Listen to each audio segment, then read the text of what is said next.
Go die, motherfucker. The words hit Catherine Harrington like shrapnel. Staff Sergeant Marcus Drake's spit landed on her cheek. His hand closed around her throat. 23 people watched. Nobody moved. Nobody knew that the 54-year-old cleaning lady he was choking had spent 29 years as a Navy SEAL. Nobody knew she had killed 47 men in 11 countries. Nobody knew that the last person who grabbed her throat like this was buried in an unmarked grave in Syria. Drake had no idea he was 3 seconds from meeting God. If you want to see what happens next, subscribe to our channel and stay until the end. Comment your city below so I can see how far this story travels. The fluorescent lights hummed. 5:30 in the morning. The equipment bay smelled like gun oil and sweat, and the particular kind of fear that young men carried when they knew their bodies would be broken before breakfast. Catherine Harrington pushed her cleaning cart through the corridor. The wheels squeaked. Her gray uniform hung loose on a frame that looked unremarkable. 54 years old, auburn hair streaked with silver pulled back in a simple ponytail. Reading glasses hanging from a chain around her neck. Wedding ring on her left hand, though the husband who'd given it to her had been dead for 11 years. She looked like somebody's grandmother. She looked like nobody at all. Staff Sergeant Marcus Drake blocked her path. He was drunk. Still drunk from the night before. His breath could have stripped paint off a submarine hull. "Where do you think you're going?" Catherine stopped her cart. "Cleaning the bay, Staff Sergeant. Same as every morning." "Not today." Drake stepped closer. His chest nearly touched her face. He was 6'2", 220 pounds of muscle and rage and something broken that he'd never learned to fix. "Not today. Not ever again. I have a schedule to keep." "I don't give a damn about your schedule." Drake's voice rose. Other Marines were stopping now, looking, some uncomfortable, some entertained, none willing to intervene. "You know what I give a damn about. I give a damn about the fact that every time I turn around, there's another woman where a woman doesn't belong. Another diversity hire taking a job from someone who actually earned it." Catherine said nothing. Her hands rested on the cart handle, loose, relaxed, a position that looked passive but allowed her to move in any direction within a quarter second. She had learned that position in a basement in Mosul while waiting for an extraction that was 47 minutes late. Nothing to say. Drake leaned down until his face was inches from hers. Nothing to say, cleaning lady. No smart response, no complaint to HR. "I'm just trying to do my job, Staff Sergeant." "Your job," Drake laughed. The sound had no humor in it. "Your job is pretending to work while taking government money. Your job is existing in a space you didn't earn. Your job is making me sick every time I have to look at you." A young sailor, Petty Officer 3rd Class Ryan Chen, stepped forward from the crowd. 24 years old. SEAL trainee. 6 months into the hardest training program in the military. "Staff Sergeant, maybe we should—" "Shut your mouth, trainee." Drake didn't look at him. His eyes stayed fixed on Catherine. "Unless you want to find out what happens to people who interrupt me." Chen stopped, his fists clenched at his sides. But he was a trainee and Drake was a staff sergeant, and the military ran on rank the way cars ran on gasoline. "That's what I thought." Drake turned back to Catherine. "You see that even your defenders are cowards. Nobody's going to save you. Nobody cares about you. You're nothing. You're less than nothing." Catherine's left hand moved unconsciously to her ribs, to the scar tissue that lived there like a permanent reminder. Kandahar, 2009. The night Master Chief Daniel Reyes died with his head in her lap while she pressed both hands against a wound that wouldn't stop bleeding no matter how much gauze she packed into it. "Make it count, Katie. Every day after this. Make it count." Those were his last words. The last words of the man who had trained her, protected her, believed in her when the entire military establishment said women couldn't do what she was doing. Drake had no idea that the woman he was threatening had carried Ghost Reyes 3 kilometers through enemy territory with 2 broken ribs and a bullet graze along her left thigh. Had no idea she'd killed 11 insurgents on that extraction. Had no idea she'd received a medal for that mission that she wasn't allowed to wear, wasn't allowed to discuss, wasn't allowed to acknowledge existed. "I asked you a question, cleaning lady." Catherine looked up at him. Her eyes were pale blue, the color of glacier ice, and for just a moment something flickered behind them. Something cold, something ancient, something that had seen things Marcus Drake couldn't imagine in his worst nightmares. "You didn't ask me a question, Staff Sergeant. You made a series of statements. There's a difference." Drake's face reddened. "Are you correcting me?" "I'm clarifying a factual inaccuracy." "You're what?" Drake stepped even closer. Their bodies were nearly touching now. The crowd had grown. 20, maybe 25 people watching. Nobody moving to help. "You're clarifying a factual inaccuracy. Listen to yourself. Who do you think you are?" Catherine's voice stayed level, calm, the way she'd learned to speak during hostage negotiations in Somalia, the way she'd learned to speak when any emotion could get people killed. "I'm Catherine Harrington. I clean buildings. That's all you need to know." "That's where you're wrong." Drake grabbed her shoulder. His fingers dug into flesh and muscle and the old surgery scar from when a bullet had shattered her collarbone in Afghanistan. "I need to know why you're still here. I need to know why you haven't taken the hint. I need to know why you keep showing up every morning like you belong here." Chen stepped forward again. "Staff Sergeant, I told you to shut up." Drake spun toward him, releasing Catherine's shoulder. "One more word and I'll end your career before it starts. You understand me? One more word."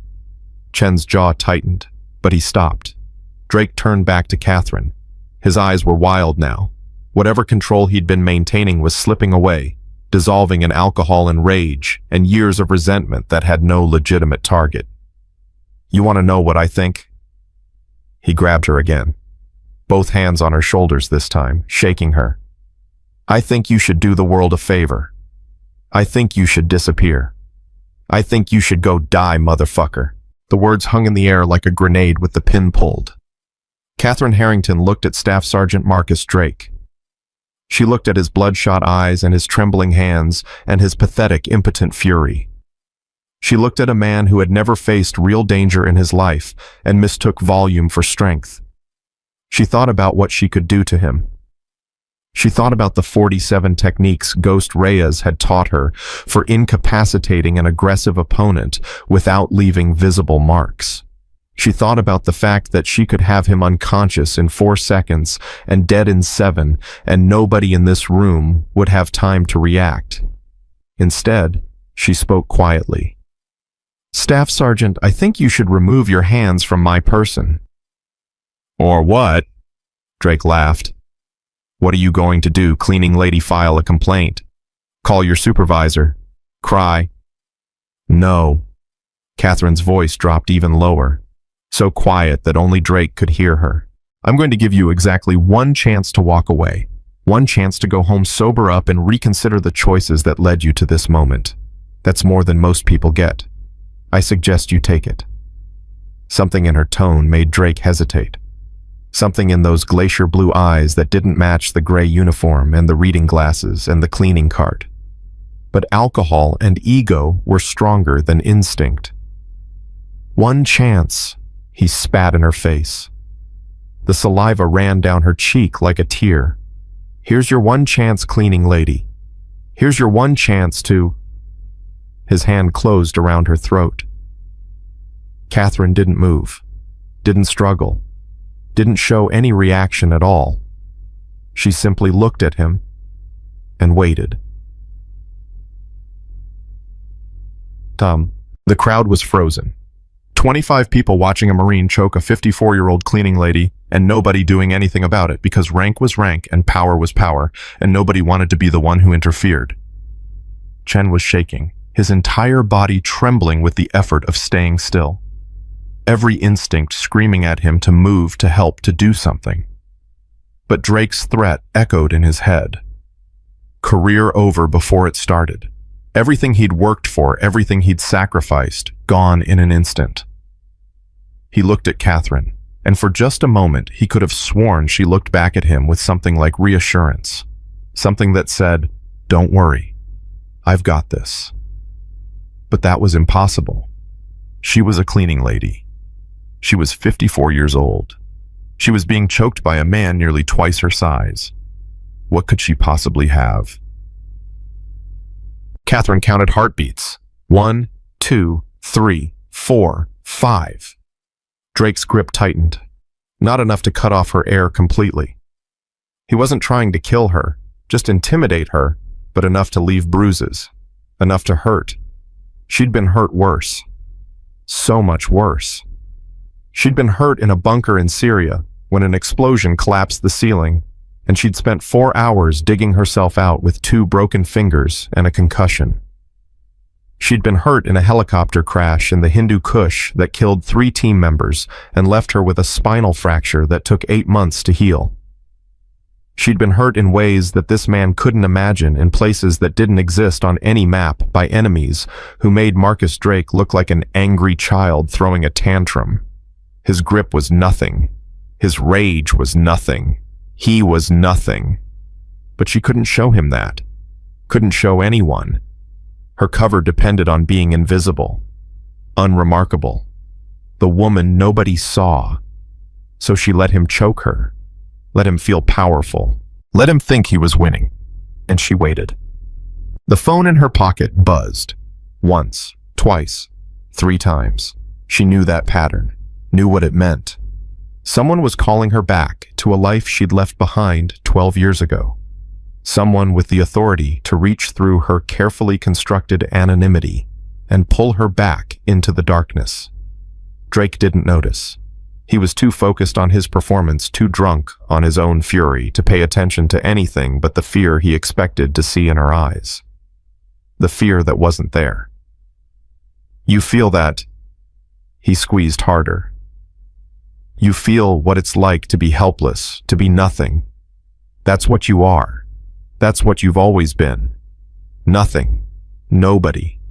A waste of space and air, and Marcus. A new voice cut through the equipment bay, deep, authoritative, carrying the weight of decades of command. Drake's hand loosened slightly. His head turned. Commander James Westbrook stood in the doorway, 58 years old, silver hair cropped close to his skull, eyes that had seen 3 wars and countless operations that would never be acknowledged. He was officially a civilian consultant now. Unofficially, he was something far more complicated. Commander?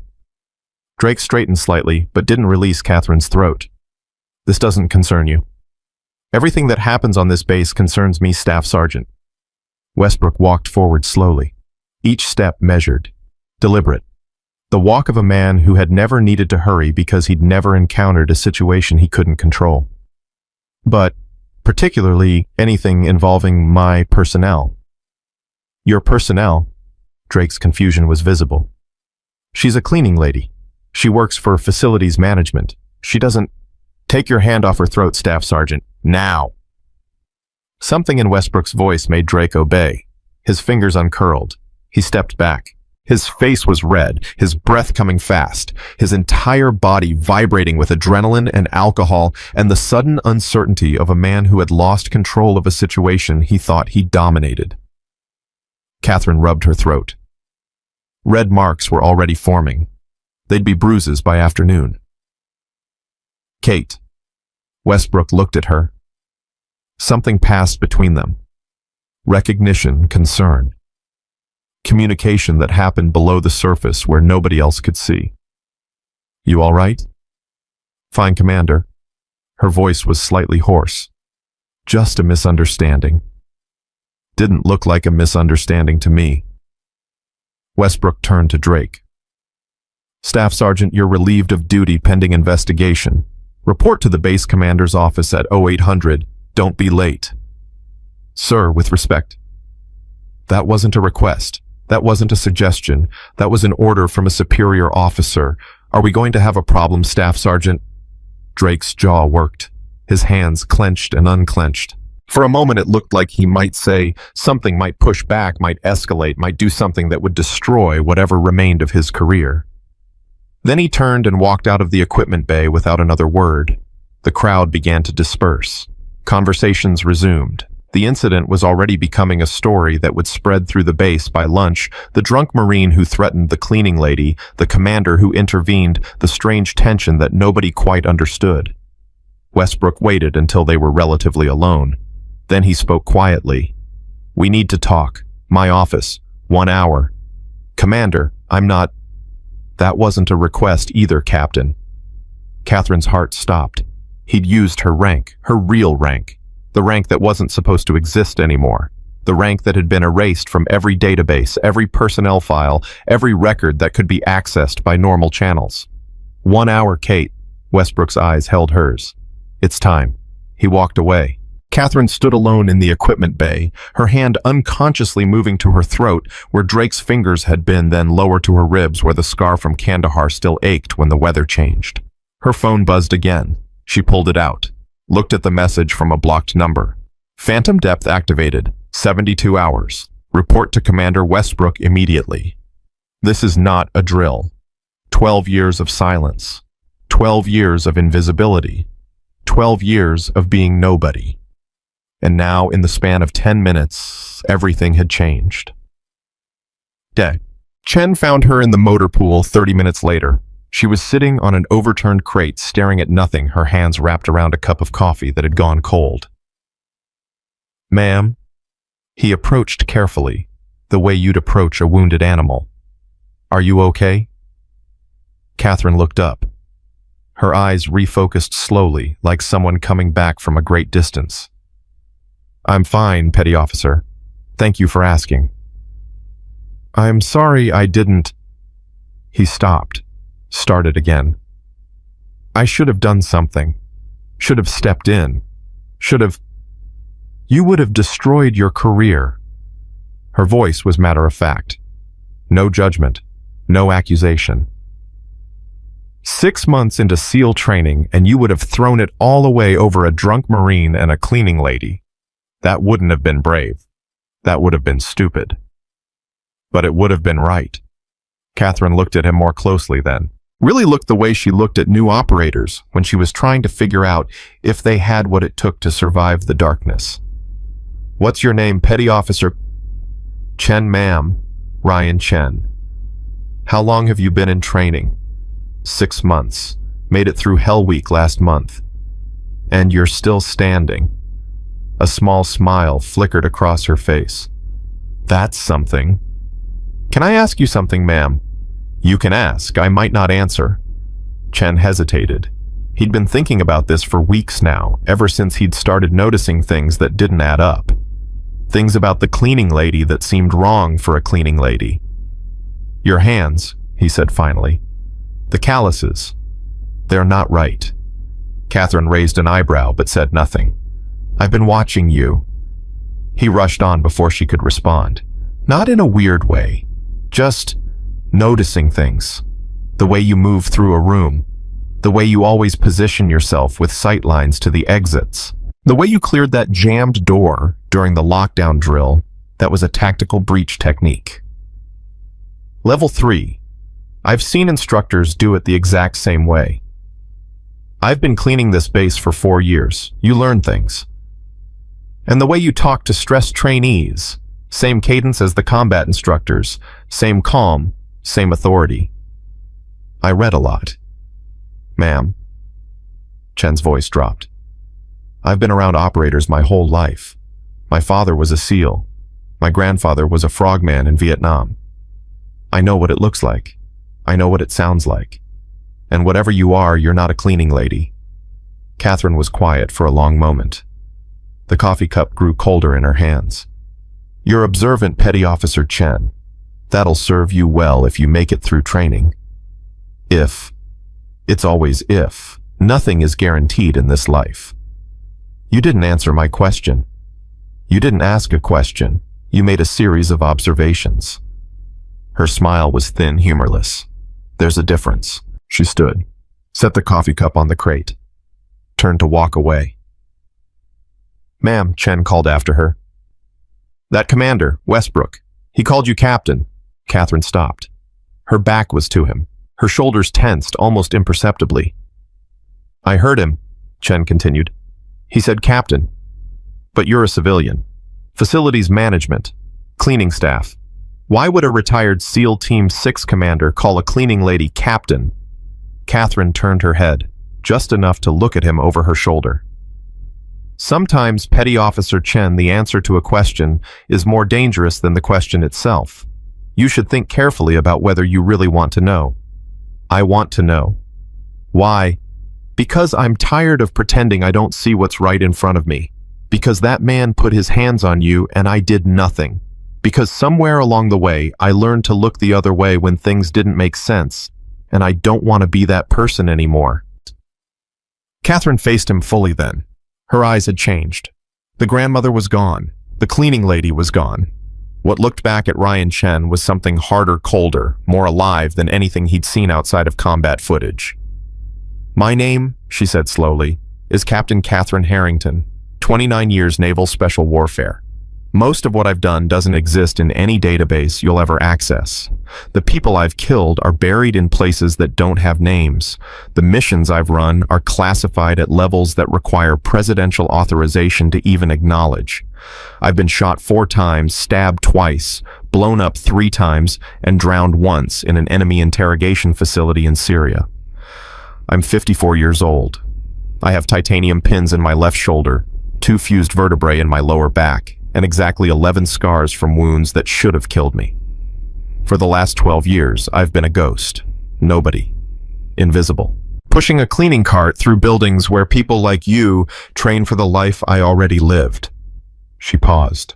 Let the words settle. Is that what you wanted to know, Petty Officer Chen? Chen's mouth was open. His brain was trying to process information that didn't fit any framework he had for understanding the world. I don't. No. Catherine's voice softened slightly. You don't. Nobody does. That's the point. But why here? Why this? Because I was tired. Because I'd lost everyone I cared about. Because a man I loved like a father died in my arms and told me to make it count. And I didn't know what that meant for a very long time. And now... Catherine's phone buzzed again. She glanced at it. Her jaw tightened. And now, she said quietly, it seems I have one more mission to run. What kind of mission? She was already walking away. Her posture had changed. The shuffle was gone. Her steps were precise, economical, the movement of someone who had learned to cover ground efficiently because wasted motion could get you killed. The kind, she said without looking back, that nobody will ever know happened. Commander Westbrook's office was small and sparse. A desk, 2 chairs, a window that looked out over the training grounds where young men were currently being broken down so they could be rebuilt into something stronger. Catherine closed the door behind her, turned the lock, checked the room with eyes that cataloged every detail in under 3 seconds. No listening devices, no cameras. Clean. You're still thorough. Westbrook nodded approvingly. Good. You'll need to be. I'm retired James, have been for 12 years. Whatever this is. Sit down, Kate. She sat. Old habits died hard. When a commanding officer told you to sit, you sat. Westbrook opened a folder. Inside were photographs, surveillance shots taken from distance, men in uniform, women in shadow, vehicles moving through checkpoints that should have been secure. Phantom Depth, he said. Human trafficking network operating inside 3 military installations. They've been moving victims through legitimate transport channels for at least 18 months. We only caught it 6 weeks ago when one of the victims escaped and contacted a journalist. Catherine looked at the photographs. Her expression didn't change, but something behind her eyes went dark. How many victims? We've confirmed 14 currently in the pipeline. Estimated total over 18 months. We don't know. Could be 50. Could be 200. Who's running it? Westbrook slid another photograph across the desk. A woman in her late 40s. Lieutenant Colonel's insignia. Hard eyes. Professional smile. Patricia Volkov. Logistics officer. Impeccable record. Uses military transport systems to move victims disguised as contractor personnel. She's got people inside customs, inside transport, inside command structure. We don't know how deep it goes. And you want me to find out. I want you to stop her. Westbrook's voice was flat. 72 hours from now, those 14 victims are being moved across the border. After that, they're gone. Disappeared into a network that spans 3 continents. We'll never find them. Catherine stared at the photograph of Patricia Volkov, a fellow service member, someone who had sworn the same oath she had, someone who had decided that oath meant nothing. Why me? You have active operators, NCIS, FBI, people with resources back up official sanction. Because Volkov knows we're looking. She's gone to ground, changed protocols, accelerated timelines. Anyone who approaches through official channels will be spotted and burned before they get close. And a cleaning lady won't be spotted. A cleaning lady is invisible. Westbrook leaned forward. Kate, I know what I'm asking. I know you left this life for good reasons. I know what it cost you. But those 14 people, women, children, they don't have anyone else. Volkov has spent 18 months proving that official channels don't work. We need someone who operates outside official channels, someone who doesn't exist. Catherine thought about Ghost Reyes, about his last words, about the years she'd spent trying to understand what make it count actually meant. Was this it? One more mission, one more dance with the darkness she'd left behind. 14 lives. Women, children, people who had been betrayed by the very institution that was supposed to protect them. She looked at the photograph again. I'll need access, equipment, intelligence. You'll have it. And when it's done, you go back to being invisible. Nobody ever knows you were involved. Catherine nodded slowly. Then she picked up the photograph of Patricia Volkov and studied it with the cold precision of a woman who had spent 29 years learning to identify threats. 72 hours. 72 hours. Then we'd better get started. Drake was waiting for her outside the motor pool. Sober now, or at least more sober. His face was different, harder, more focused, stripped of the theatrical rage from that morning. Cleaning lady. Catherine stopped. Her hand didn't move toward her ribs this time. It moved toward the small of her back, where a knife would have been, if she were still carrying. Staff Sergeant, I thought you were relieved of duty. I was. He stepped closer. Not aggressive this time. Something else. Calculating. But I've been thinking. About this morning. About Westbrook. About how a civilian consultant from nowhere suddenly shows up and gives orders like he owns the place. Commanders give orders. It's what they do. Civilian consultants don't give orders, they advise. Drake's eyes narrowed. And they definitely don't call cleaning ladies captain. Catherine's blood cooled. Her heart rate dropped. The physiological responses of someone preparing for a threat. I don't know what you think you heard. I know what I heard, and I know what I saw. Drake stepped even closer, close enough that she could smell the mouthwash he'd used to cover the alcohol. I saw you standing there while I choked you. Not fighting, not struggling, just waiting, like you knew exactly how it was going to end. I was scared. No. Drake shook his head. No, you weren't. Scared people struggle. Scared people cry. Scared people beg. You just watched. Like I was a bug and you were deciding whether or not to step on me. Catherine said nothing. What are you, Catherine Harrington, really? She met his eyes. Held them. I'm a cleaning lady staff sergeant. That's all you need to know. And if I decide I need to know more, then I suggest you ask Commander Westbrook. He seems to have all the answers. She walked past him, didn't look back, but she heard his voice follow her across the parking lot. This isn't over, cleaning lady. Whatever you're hiding, I'm going to find it. And when I do, everyone's going to know what you really are.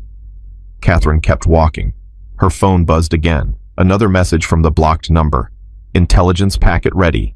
Volkov has accelerated timeline. 48 hours, not 72. Meet point alpha, 2200 hours, 48 hours, not 72. Everything was moving faster. She thought about Drake, about his threat, about the very real possibility that his investigation would blow her cover before she could complete the mission. She thought about the 14 victims who didn't have time for complications. She thought about Ghost Reyes dying in her arms, telling her to make it count. "I'm trying, Danny," she whispered to the evening air. "I'm still trying." And then, Captain Catherine Harrington, ghost legend cleaning lady, last hope for 14 people who would never know her name, walked into the gathering darkness to do what she had always done, the impossible. The warehouse at Point Alpha smelled like diesel and rust and something else. Something that reminded Catherine of the detention facilities in Syria where they kept people who were never supposed to be found. Westbrook was already there. So was someone else. "Kate." Westbrook nodded toward the figure standing in the shadows. "You remember Bishop." The man stepped forward. 62 years old. Built like a concrete pillar. Face that looked like it had been carved from granite and then weathered by decades of sand and sun and secrets. Admiral Jonathan Pierce, call sign Bishop. The man who had recruited her 29 years ago. The man who had signed off on every classified operation she'd ever run. The man who had personally delivered the news when Ghost Reyes died. "Captain Harrington." His voice was gravel and smoke. "You look good for a ghost." "I am a ghost, Admiral. That was the arrangement." "Arrangements change." He handed her a tablet. The screen glowed with surveillance footage, transport manifests, communication intercepts. Volkov moved up her timeline because she knows we're close. Those 14 victims are being loaded onto military transport in 43 hours. Once they're across the border, we lose them forever. Catherine scrolled through the intelligence. Names, faces, ages. The youngest was 11 years old. Her stomach turned, but her face showed nothing. "What's my operational authority?" "Unlimited." Bishop's eyes held hers. "Whatever you need, whatever it takes. Just bring them home." "And Volkov, alive if possible, dead if necessary. Either way, she doesn't walk away from this." Catherine looked at the photograph of Patricia Volkov again. Lieutenant Colonel, logistics officer, woman who had betrayed everything the uniform was supposed to mean. "I'll need building access, transport schedules, personnel files for everyone Volkov works with." "Already prepared." Westbrook handed her a key card. "This gets you into every building on base. The access logs will show you as a maintenance supervisor doing routine inspections. And if someone checks, they won't. The system's been modified." Catherine pocketed the key card.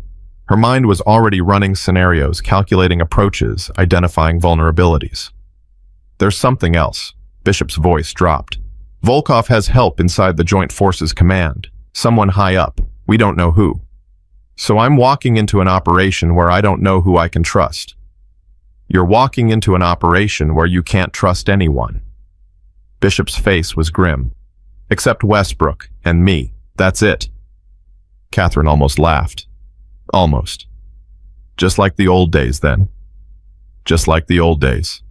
Bishop put his hand on her shoulder. The gesture was surprisingly gentle for a man who had ordered more kill operations than most people could imagine. "Kate, I know what we're asking. I know what this costs. But those children, don't." Her voice sharpened. "Don't tell me about the children. I've seen the files. I know what happens to them. You don't need to motivate me, Admiral. Just give me the intelligence and get out of my way." Bishop nodded slowly, removed his hand. Still the same Kate. "No." She turned toward the door. "The Kate you knew died in Kandahar. This is what's left." She walked out into the night. Behind her, she heard Westbrook's voice, quiet but clear. "She's not wrong, you know, about what Kandahar cost her." "I know." Bishop's response was even quieter. "That's why I prayed she'd say no, and that's why I knew she wouldn't." Catherine kept walking. She heard every word. She didn't look back. Chen was waiting for her at the motor pool. He shouldn't have been there. It was past midnight. Training started at 0500. Every SEAL candidate knew that sleep was more precious than gold during Hell Week recovery. But there he was, standing beside her cleaning cart like a guard dog who didn't know what he was guarding. "Petty Officer Chen." Catherine stopped 3 feet from him. You should be in your rack. Couldn't sleep. That's not my problem. No. Chen stepped forward. But whatever you're doing, I want in. Catherine studied him. 24 years old, idealistic, determined. Exactly the kind of young operator who got himself killed trying to be a hero. You don't know what I'm doing. I know it's connected to what happened this morning. I know Commander Westbrook is involved. I know you're not a cleaning lady. He paused. And I know that if you're going up against something dangerous, you might need backup. I don't need backup. I've been doing this longer than you've been alive. Then why do you look scared? The question hit her like a slap. Catherine Harrington didn't get scared. Hadn't been scared since Kandahar. Had burned that emotion out of herself along with everything else that could get her killed. But Chen was right. She was scared. Not of the mission, not of Volkov, not of dying. She was scared of what she might become if she went back into the darkness. Scared of what it would cost to be Captain Harrington again, after 12 years of being nobody. I'm not scared, Petty Officer. Yes, you are. Chen's voice was gentle, not accusatory, understanding. I've seen that look before. My father had it every time he came back from deployment. The look of someone who's been somewhere they never want to go again, and knows they have to go back anyway. Catherine was silent for a long moment. Then she made a decision. If I tell you what's happening, you become part of it. There's no walking away, no pretending you didn't know. You'll be putting your career at risk, maybe your life. I understand. Do you really? She stepped closer. I'm not talking about training exercises, Chen. I'm not talking about Hell Week or cold water or sleep deprivation. I'm talking about looking another human being in the eyes and deciding whether they live or die. I'm talking about carrying secrets that will eat you alive if you let them. I'm talking about becoming someone your family might not recognize when you come home, if you come home. Chen didn't flinch. I joined the teams because I wanted to make a difference. Not for the glory, not for the trident. Because there are people in this world who need help, and I wanted to be someone who could give it. He paused. Whatever you're doing, it's that kind of work. I can feel it. Catherine looked at him. Really looked. And she saw herself, 29 years ago, standing in front of a recruiter with the same determination, the same naive belief that courage could conquer anything. She'd learned the truth since then. Courage couldn't conquer anything. Courage got people killed. What kept you alive was competence, preparation, and the willingness to do things that would haunt you forever. But sometimes, just sometimes, courage was still worth something. Human trafficking, she said quietly. There's a network operating on this base. 14 victims being moved in 43 hours. The organizer is a lieutenant colonel named Volkov. She's got help from someone high up in command. We don't know who. Chen's face went pale, then hard. What do you need me to do? For now, nothing. Go back to your rack. Get some sleep. Train like nothing's happening. Catherine pulled the keycard from her pocket. But if I need eyes somewhere I can't be, or ears on a conversation I can't hear, I'll find you. And if Drake causes problems, Catherine's jaw tightened at the name. Drake is my problem. Not yours. He's looking into you. He cornered one of the admin clerks this afternoon asking about your personnel file, your background, how you got hired. Catherine processed this. Drake was dangerous, but not for the reasons he thought. If his investigation got too close to the truth, Volkov's people might notice, might decide to eliminate a potential security breach. Drake could get himself killed without ever knowing why. Part of her thought that might solve a problem. The rest of her remembered what Ghost Reyes had taught her about the difference between enemies and obstacles. I'll handle Drake. How? By giving him exactly what he's looking for. Catherine smiled, but there was no warmth in it. Just enough truth to satisfy his curiosity. Just enough misdirection to keep him away from what matters. Chen nodded slowly. You've done this before. I've done everything before, Petty Officer.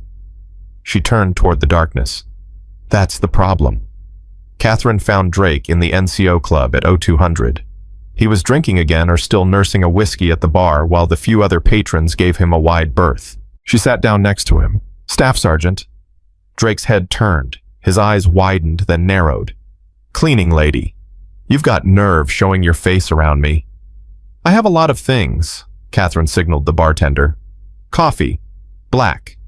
I could call the MPs right now, report you for harassment. You could, but you won't. The coffee arrived. Catherine wrapped her hands around the cup, but didn't drink. Because you want answers more than you want revenge. That's what's keeping you up at night, not anger, curiosity. Drake was silent. His jaw worked. What are you? I told you. I'm a cleaning lady. Nobody spends that kind of money hiding a cleaning lady's background. Drake leaned closer. His breath was sour. I pulled your personnel file. 4 years of employment records, references, background check. All of it clean. Too clean. The kind of clean that only happens when someone's been scrubbed. You have an active imagination. I have 20 years of military experience. Drake's voice dropped. I know what a cover looks like. I know what a legend feels like. And you cleaning lady feel like something the government doesn't want people to know about. Catherine sipped her coffee, considered her options. She could deny everything, keep stonewalling, hope Drake got bored or distracted, but that wasn't going to work. Drake was a dog with a bone. He'd keep digging until he found something, and if he found the wrong thing, if he got too close to Volkov's operation, he'd end up dead and possibly take the mission with him. The only way to control him was to redirect him. You want the truth, Staff Sergeant. Drake's eyes sharpened. Yeah, I want the truth. Fine. Catherine set down her coffee. You're right. I'm not a cleaning lady. I'm former military. Retired out of a unit that doesn't officially exist. I came here because I wanted to disappear, and pushing a cleaning cart was the best way to do that. Drake processed this. His expression shifted surprise, then suspicion, then something that might have been grudging respect. What unit? The kind that doesn't get talked about in NCO clubs. Catherine held his gaze. The kind that does things the regular military can't do. The kind that leaves scars no one can see. Special operations. Something like that. Drake was quiet for a long moment. The whiskey sat untouched in front of him. Why are you telling me this? Because you're not going to stop digging. And if you dig in the wrong direction, you're going to get yourself killed. Catherine leaned closer. There are things happening on this base, Staff Sergeant. Things that are bigger than your ego or my cover story. Things that involve people who will put a bullet in your head and make it look like a training accident. What kind of things, the kind I can't tell you about? Catherine stood. But here's what I can tell you. Stay away from Lieutenant Colonel Volkov. Stay away from the logistics building. Stay away from anything involving transport manifests or contractor personnel. If you see something that doesn't make sense, pretend you didn't see it. Go home, sleep, wake up, do your job, and forget you ever met me. Drake's face had gone pale. Volkov. What does Volkov have to do with... Nothing. Catherine's voice was sharp. Volkov has nothing to do with anything. You never heard that name. You never heard me say it. Do you understand? I don't understand anything. Good. Understanding gets people killed. Catherine dropped money on the bar for her coffee. This conversation never happened, Staff Sergeant. You never saw me here. You went home, slept off the whiskey, and woke up tomorrow with nothing but a hangover and a vague memory of a strange dream. She walked toward the door. Harrington. She stopped. That morning, in the equipment bay, Drake's voice was different now, smaller. I was out of line, way out of line. I was drunk and angry, and I took it out on someone who didn't deserve it. Catherine didn't turn around. Is that an apology? It's an acknowledgement. Drake paused. Apologies don't mean much without action to back them up. No. Catherine opened the door. They don't. She left him sitting alone at the bar, staring at a whiskey he would never finish, thinking thoughts that would keep him awake until dawn. It wasn't forgiveness. It wasn't even close. But it was a start. The intelligence packet from Bishop contained more than surveillance footage. It contained names. 6 military personnel connected to Volkov's operation. All logistics. all with access to transport systems, all with bank accounts that showed deposits from offshore sources. But there was a seventh name, redacted, blacked out, protected by a classification level that even Bishop couldn't access. Someone high up, someone powerful enough to make their identity disappear from an admiral's intelligence briefing. Catherine stared at the redacted name for a long time. Whoever this was, they were the key. Volkov was the organizer, but she couldn't operate without protection from above. Someone was shielding her, covering her tracks, making problems disappear. Find the protector and the whole network would collapse. But how do you find someone who doesn't exist? Catherine thought about this for hours, ran scenarios, analyzed patterns, applied decades of operational experience to a puzzle that seemed to have no solution. Then she thought about Ghost Reyes.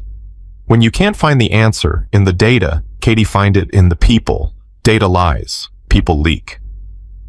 Volkov had 6 known associates, 6 people who knew things they shouldn't know, 6 potential weak points. Catherine picked up her phone. Chen, I need you to do something for me. Name it. There's a sergeant in logistics. Thomas Wright.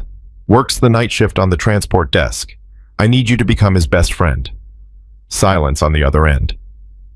You want me to run an intelligence operation.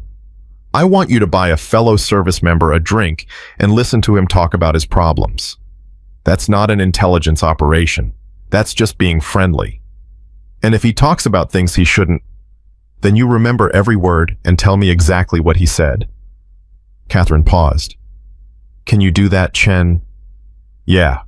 His voice was steady. I can do that. Good. Start tonight. She hung up and turned back to the intelligence packet. 40 hours until the victims were moved. 40 hours to find a ghost inside a machine built to create ghosts.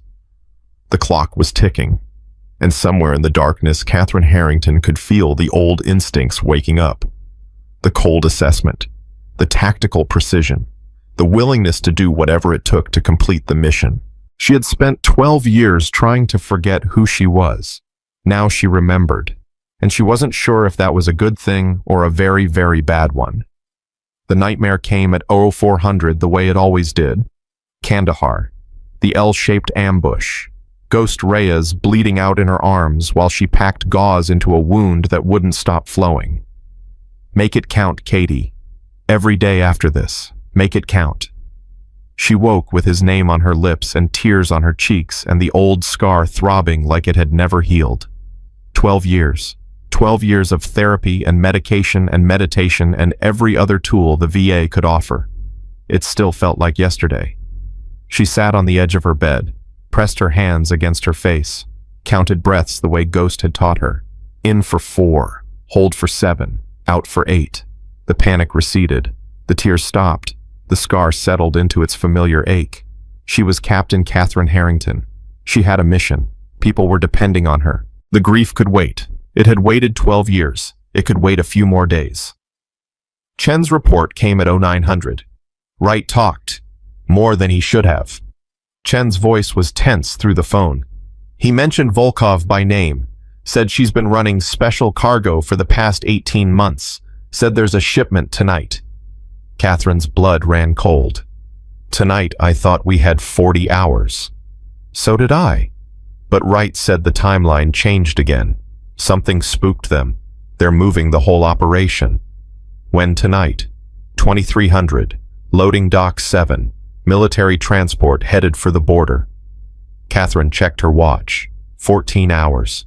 That was all she had. 14 hours to identify the high-level protector. 14 hours to neutralize Volkov's security. 14 hours to rescue 14 victims who had no idea help was coming. Chen, where are you? Outside the logistics building. I followed Wright after our drink. He went inside 20 minutes ago and hasn't come out. Stay there. Watch for anything unusual, but don't get spotted. If anyone asks, you're waiting for a supply pickup. What are you going to do? Catherine stood. Her body ached, 54 years of damage protesting the demands she was about to make. Whatever I have to. She hung up and reached for the bag she'd packed 12 years ago. the bag she'd sworn she would never need again. Inside tactical clothing, comm equipment, night vision, flex cuffs, and a knife, old, worn, the blade still sharp enough to split hairs.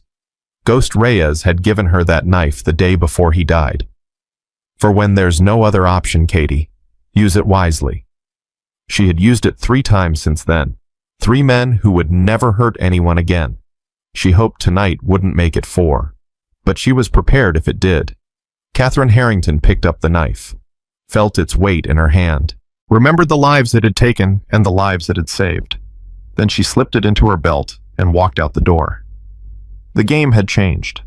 It was time to stop hiding. It was time to hunt. Catherine moved through the base like a shadow wearing skin. The cleaning uniform was gone.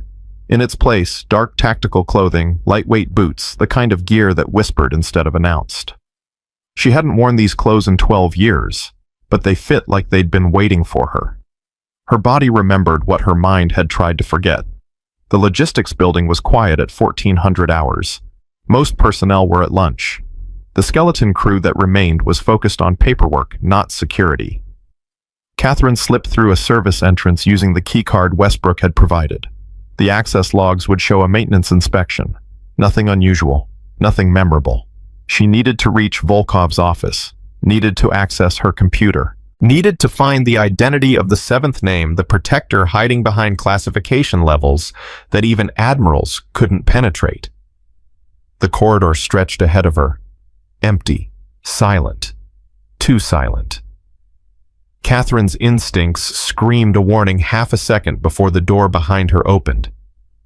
Stop right there. She turned, slowly, hands visible. Lieutenant Colonel Patricia Volkov stood 10 feet away. 47 years old, hard eyes, harder smile, and a pistol pointed directly at Catherine's chest. I was wondering when you'd show up. Volkov's voice was almost conversational. The cleaning lady who isn't a cleaning lady. The ghost who came back from the dead. Catherine's heart was pounding, but her voice stayed level. How long have you known? Since this morning, when you met with Admiral Pierce at Point Alpha. Volkov stepped closer. The gun never wavered.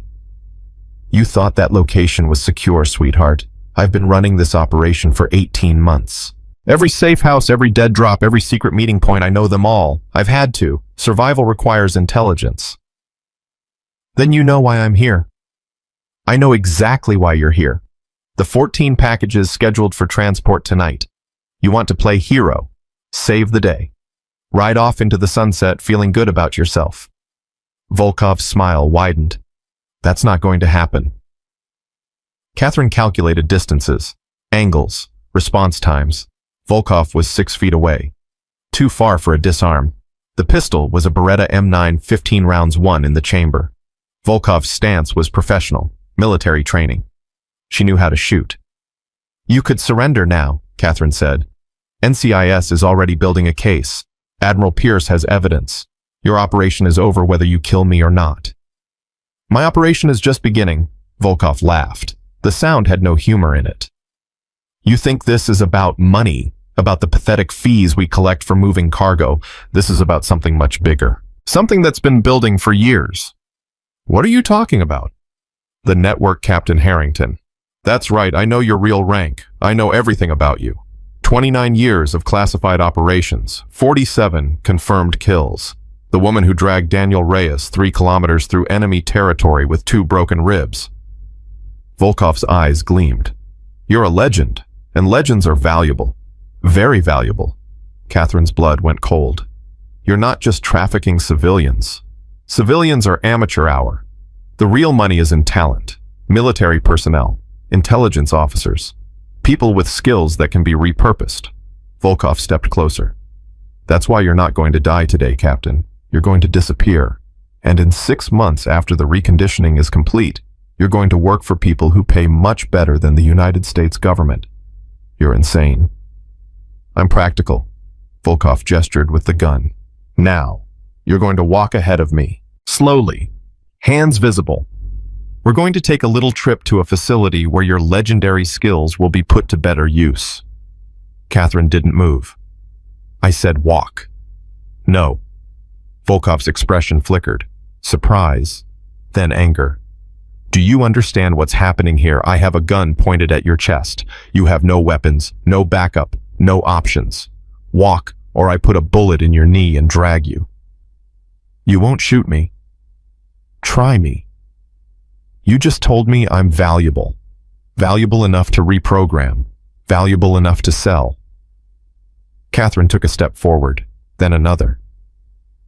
Damaged goods aren't worth as much. A bullet in the knee means reduced mobility, reduced effectiveness, reduced profit. Volkov's gun hand trembled slightly. I can work around a knee injury. Can you work around a dead body? Catherine took another step. Because that's your only other option. Kill me or let me walk away. There's no middle ground. Stop moving. Catherine didn't stop. I said stop. 3 feet between them now. Close enough for Catherine to see the sweat forming on Volkov's forehead. Close enough to smell the fear underneath the bravado.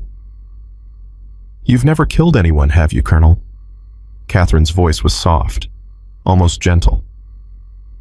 You've ordered deaths, facilitated them, profited from them. But you've never pulled the trigger yourself, never watched the light leave someone's eyes, never felt that weight settle into your soul. Shut up. I have, 47 times. Catherine took another step. And let me tell you something, Patricia. The first one changes you. The second one breaks something that never heals. By the 10th, you stop feeling anything at all. You become something that looks human but isn't anymore. Something cold, something empty, something that can do things that would make you vomit. 2 feet now. The gun was shaking badly. I am that something, Colonel. I am the thing that happens when you take all the humanity out of a person and replace it with training and trauma and 29 years of darkness. Catherine smiled. It wasn't a pleasant smile. So please, pull the trigger. Give me a reason. Volkov's finger tightened on the trigger, then loosened. The gun lowered half an inch. That was enough. Catherine moved, faster than a 54-year-old woman should be able to move, faster than Volkov could react. Her left hand swept the gun aside, her right hand closed around Volkov's throat. Her knee drove into Volkov's solar plexus with enough force to empty her lungs. The gun clattered to the floor. Volkov went down, gasping eyes bulging. Catherine picked up the Beretta, checked the chamber. 15 rounds plus 1. Full magazine. Here's what's going to happen now, Colonel. She pressed the barrel against Volkov's forehead. You're going to tell me where the victims are being held. You're going to tell me how many guards are protecting them. And you're going to tell me the name of your protector, the 7th person on the list, the one whose identity is classified above top secret. Volkov coughed. Blood flecked her lips. Go to hell. Catherine pulled back the slide. The sound was very loud in the empty corridor. I've been to hell, Patricia. Several times. It's not as bad as people think. Want me to show you? You won't kill me. You need the information. I need the information from someone, not necessarily from you. Catherine pressed harder with the barrel. There are 6 other people in your network. I'm sure at least one of them will be more cooperative. Fear flickered in Volkov's eyes. Real fear this time. The warehouse, she gasped. Loading dock 7. They're being held in a shipping container. Blue with white markings. Guard rotation is 4 on 4 off. 8 total. And your protector? Volkov's jaw clenched. I can't. Can't or won't? Can't. He'll kill me. He'll kill everyone I've ever known. You don't understand what you're dealing with. Then help me understand. Volkov hesitated. Swallowed. He's inside the Joint Forces Command. High up, very high up. He's been running networks like this for 15 years across 3 continents. Human trafficking is just one revenue stream. He moves weapons, intelligence, anything that has value. A name, Patricia. I don't know his real name. Nobody does. We call him the architect. He designed the whole system, the logistics, the cover stories, the protection. Where do I find him? You don't find him. He finds you. Volkov's voice dropped to a whisper. And if he knows you're looking, you're already dead. Catherine processed this. A shadow network within the military. A mastermind operating at the highest levels. Something much bigger than 14 victims in a shipping container. But the victims came first. Everything else could wait. Thank you for your cooperation, Colonel. What are you going to do? What I've always done. Catherine stood, kept the gun trained on Volkov. Clean up other people's messes. She struck Volkov behind the ear with the pistol grip, precise, controlled. Enough force to knock her unconscious, but not enough to cause permanent damage. Volkov slumped to the floor. Catherine checked her pulse. Steady. She'd wake up in an hour with a headache and a lot of explaining to do. The phone in Catherine's pocket buzzed. Chen. Talk to me. We have a problem. Chen's voice was tense. Drake just showed up at the warehouse. He's asking questions about transport manifests. If he gets inside, he'll blow the whole operation and get himself killed. Catherine was already moving. Where is he now? Outside loading dock 7, 2 guards are watching him. They look nervous. I'm on my way. 15 minutes. You don't have 15 minutes. Drake's getting aggressive. He's demanding to see the shipping container. If they open fire, they won't. Not in broad daylight with witnesses. Catherine pushed through a service exit. But if he forces his way in, if he sees the victims, everything changes. The guards will have to eliminate him. Then they'll move the package early. We'll lose them. What do you want me to do? Catherine made a decision. Get to Drake. Tell him you have information about me. Tell him I'm meeting someone at the warehouse tonight. Tell him whatever you need to tell him to get him away from that loading dock.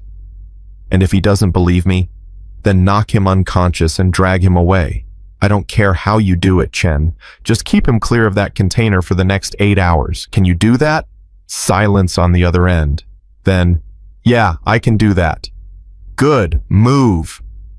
Catherine ended the call and started running. The warehouse was 20 minutes away by vehicle. She could make it in 12 if she pushed. But arriving exhausted would be a mistake. The operation tonight would require everything she had. She forced herself to slow down. Think tactically. 8 guards, 4 on 4 off. That meant 4 active at any given time.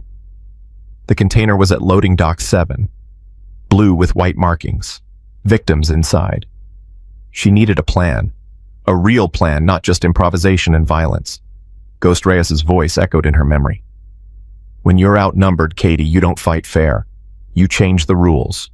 Make them fight on your terms, not theirs. Change the rules. Catherine's mind raced. What rules could she change? What advantages did she have that the guards didn't? She knew the base. They didn't.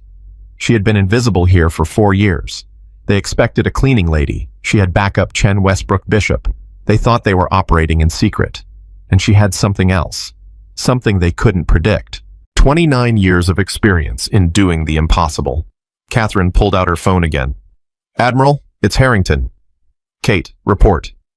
Volkov is neutralized. The victims are at loading dock 7, blue container, white markings. 8 guards, total rotating 4 at a time. Timeline has been moved up. They're planning to transport at 2300. That's 11 hours from now. Yes, sir. And we have a complication. Staff Sergeant Drake is sniffing around the warehouse. Chen is handling him, but if he comes back, I'll deal with Drake. Bishop's voice hardened. What do you need for the extraction? 3 things. First, I need the base power grid to go down at exactly 22:45. 15 minutes of darkness. Done. Second, I need a diversion at the main gate at 22:30. Something big, something that pulls security away from the loading docks. What kind of diversion? Use your imagination, Admiral. You've been doing this longer than I have. A pause. Then, done. Third, Catherine hesitated. I need you to trust me. I've always trusted you, Kate. No, you've trusted my skills. You've trusted my training. You've trusted my results. She took a breath. Tonight I need you to trust my judgment. Whatever happens, whatever decisions I make, I need you to believe that I'm doing what's right." Silence on the other end. When Bishop spoke again, his voice was different, softer. "Kate, what are you planning?" "Whatever it takes, Admiral. Whatever it takes to bring those people home." She ended the call. The sun was setting. In 6 hours, the darkness would come, and Captain Catherine Harrington would become what she had been trained to be: a ghost, a legend, a nightmare for anyone who stood between her and those 14 innocent lives. Chen found Drake at a bar 3 blocks from the base. The staff sergeant was nursing a beer and looking like a man who'd just been told his whole world was a lie. "Staff Sergeant?" Drake looked up. His eyes were bloodshot, not from alcohol, from something else. Something that looked like shame. "Petty Officer Chen," his voice was flat. "Come to lecture me some more. Come to buy you a drink." Chen slid onto the stool next to him. "And to tell you a story." "I'm not in the mood for stories. This one you'll want to hear." Chen signaled the bartender. 2 whiskeys. Neat. "It's about a woman who spent 29 years protecting people who never knew she existed. People who insulted her, people who dismissed her, people who told her to go die." Drake's hand tightened around his beer glass. "And it's about a man who let his anger blind him to what was right in front of his face." Chen pushed one of the whiskeys toward Drake. "A good man, actually. A veteran who served his country with honor. But somewhere along the way he forgot what that service was supposed to mean." "Is this about Harrington?" "This is about you, Staff Sergeant. About whether you're going to spend the rest of your life bitter and broken, or whether you're going to do something that matters." Drake was silent for a long moment. Then he drained his whiskey in one swallow. "What do you want from me, Chen?" "Tonight, something's happening on this base. Something I can't explain. Something that involves people being hurt. Innocent people who need someone to stand up for them. And you want me to help. I want you to stay out of the way." Chen's voice hardened. "That warehouse you were poking around. Stay away from it. The people working there, don't talk to them. For the next 12 hours, I need you to be invisible." "Why?" "Because if you don't, people will die. Good people. Innocent people." Chen leaned closer. "And possibly you, Staff Sergeant. Possibly you." Drake's face had gone pale. "What the hell is going on?" "I can't tell you. Not yet. But when it's over, if we both survive, I'll explain everything." Chen stood. "Can I trust you to stay clear?" Drake stared at him. Something shifted in his eyes. The anger that had been there for years seemed to crack, revealing something softer underneath. Something that might have been hope. "You really believe in her, don't you, the cleaning lady?" "Harrington. She's not a cleaning lady, Staff Sergeant." Chen dropped money on the bar. "She's the best of us. The best of what we're supposed to be." "And what's that? Someone who protects the innocent, no matter the cost." Chen walked out of the bar without looking back. Behind him, Staff Sergeant Marcus Drake sat alone with his empty glass and his racing thoughts, and the first stirring of something he hadn't felt in a very long time, the desire to be better than he was. Catherine reached the warehouse at 2200, 1 hour until the diversion, 45 minutes until the lights went out. She had spent the afternoon preparing, memorizing patrol patterns, identifying blind spots, planning entry and exit routes. The container was exactly where Volkov had said it would be. Blue, white markings, guarded by 2 men who looked like they'd been hired more for their size than their intelligence. 14 people were inside that box. Women, children, human beings who had been reduced to cargo. Catherine thought about what they must be feeling. The fear, the despair, the helplessness of being trapped in darkness with no hope of rescue. She remembered a cell in Syria, 3 days without light, without food, without any indication that rescue would ever come. She had survived. She had been trained to survive. These people hadn't. These people were civilians who had trusted the wrong person, been in the wrong place, found themselves caught in a machine that chewed up innocence and spit out profit. They didn't know help was coming. They didn't know that a 54-year-old woman with bad knees and worse memories was about to tear apart everything that stood between them and freedom. But they would find out. Soon.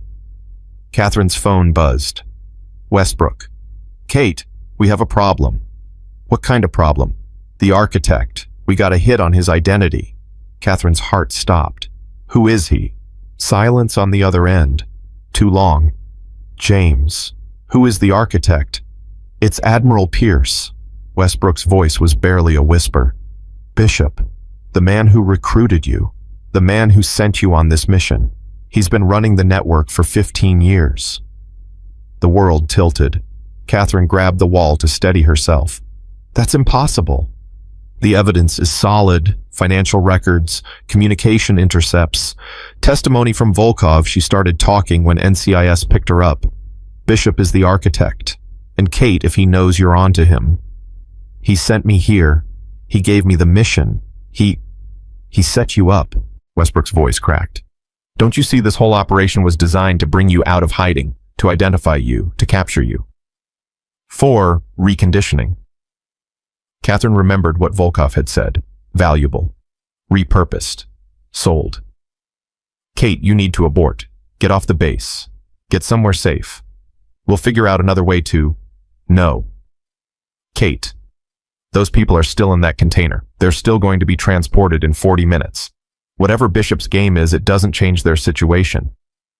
But if Bishop has assets watching, then they'll see exactly what they expect to see. A desperate rescue attempt that's doomed to fail. Catherine's mind was racing now. Adapting.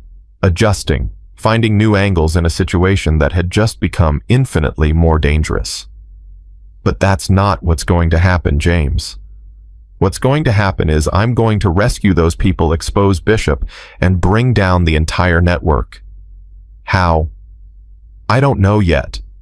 Catherine checked her watch. 35 minutes. But I've got half an hour to figure it out. Kate, this is suicide. No. This is what I was trained for. This is what Ghost Reyes died for. This is what making it count actually means. She took a breath. Get NCIS to the warehouse by midnight. Have them bring overwhelming force. Bishop may have assets here, but he can't corrupt everyone. Find the good ones and bring them. And you, I'll be inside, with the victims, ready to hand them off when you arrive. And Bishop. Catherine thought about the man who had recruited her, trained her, mentored her. The man who had stood over Ghost Reyes's grave and wept alongside her.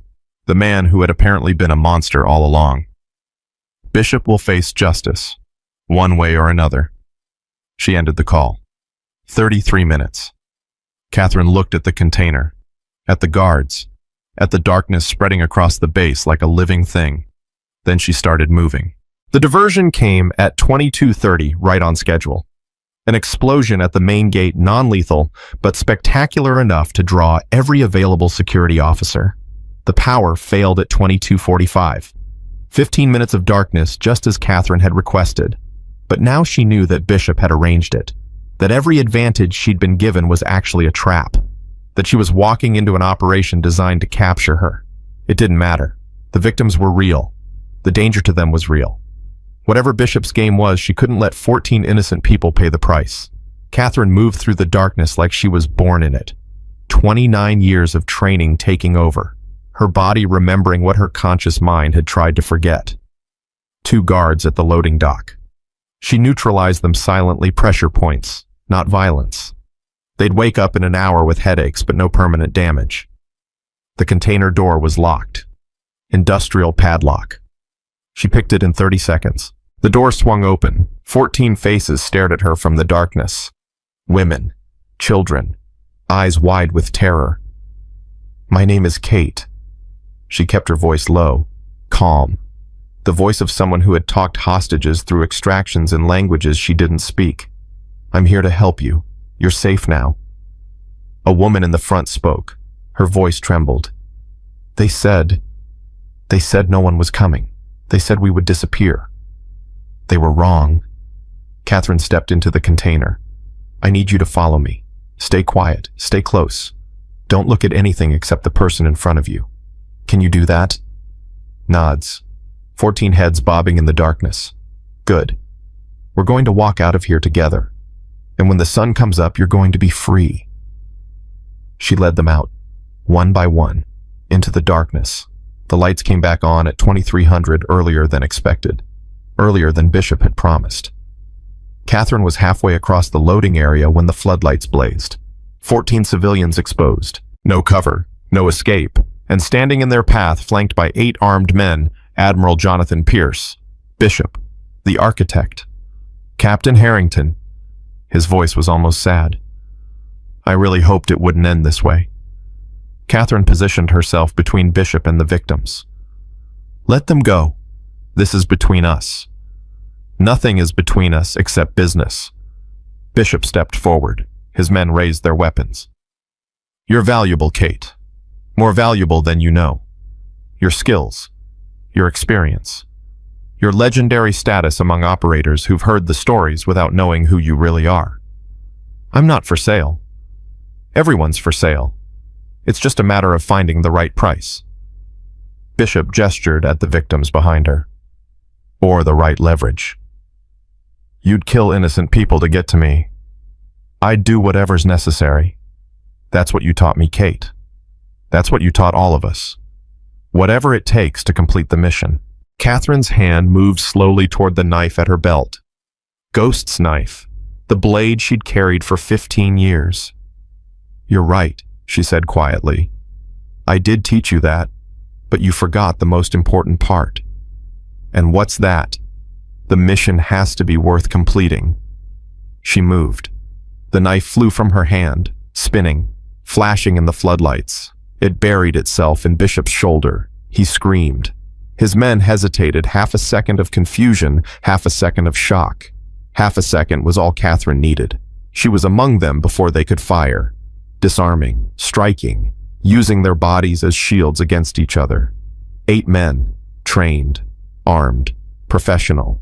It took her 43 seconds. When it was over, she stood alone among unconscious bodies, breathing hard blood dripping from a cut above her eye. Bishop was on his knees, clutching his shoulder, the knife still embedded in muscle and bone. "How?" His voice was ragged. "How did you— 29 years, Admiral." Catherine walked toward him, slowly. 29 years of doing things that would give you nightmares. 29 years of surviving situations that should have killed me.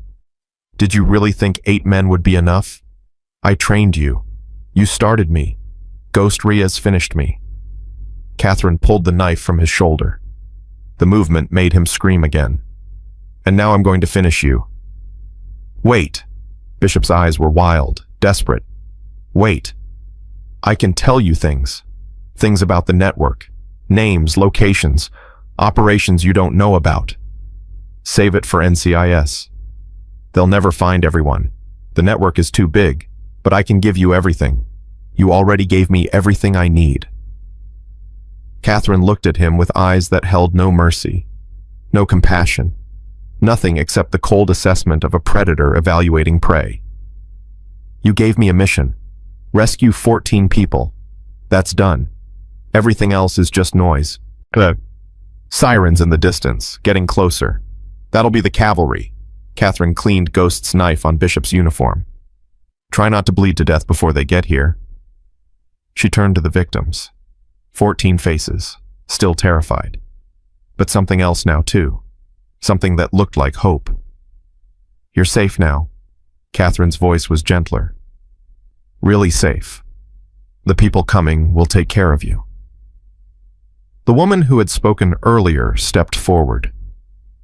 "Who are you?" Catherine thought about the question, thought about all the answers she could give. "I'm a ghost. I'm a legend. I'm a cleaning lady. I'm a captain. I'm a weapon. I'm broken. I'm barely human anymore." But when she spoke, she said something else. "I'm just someone who made a promise to keep." The sirens were very close now, blue and red lights flickering in the darkness.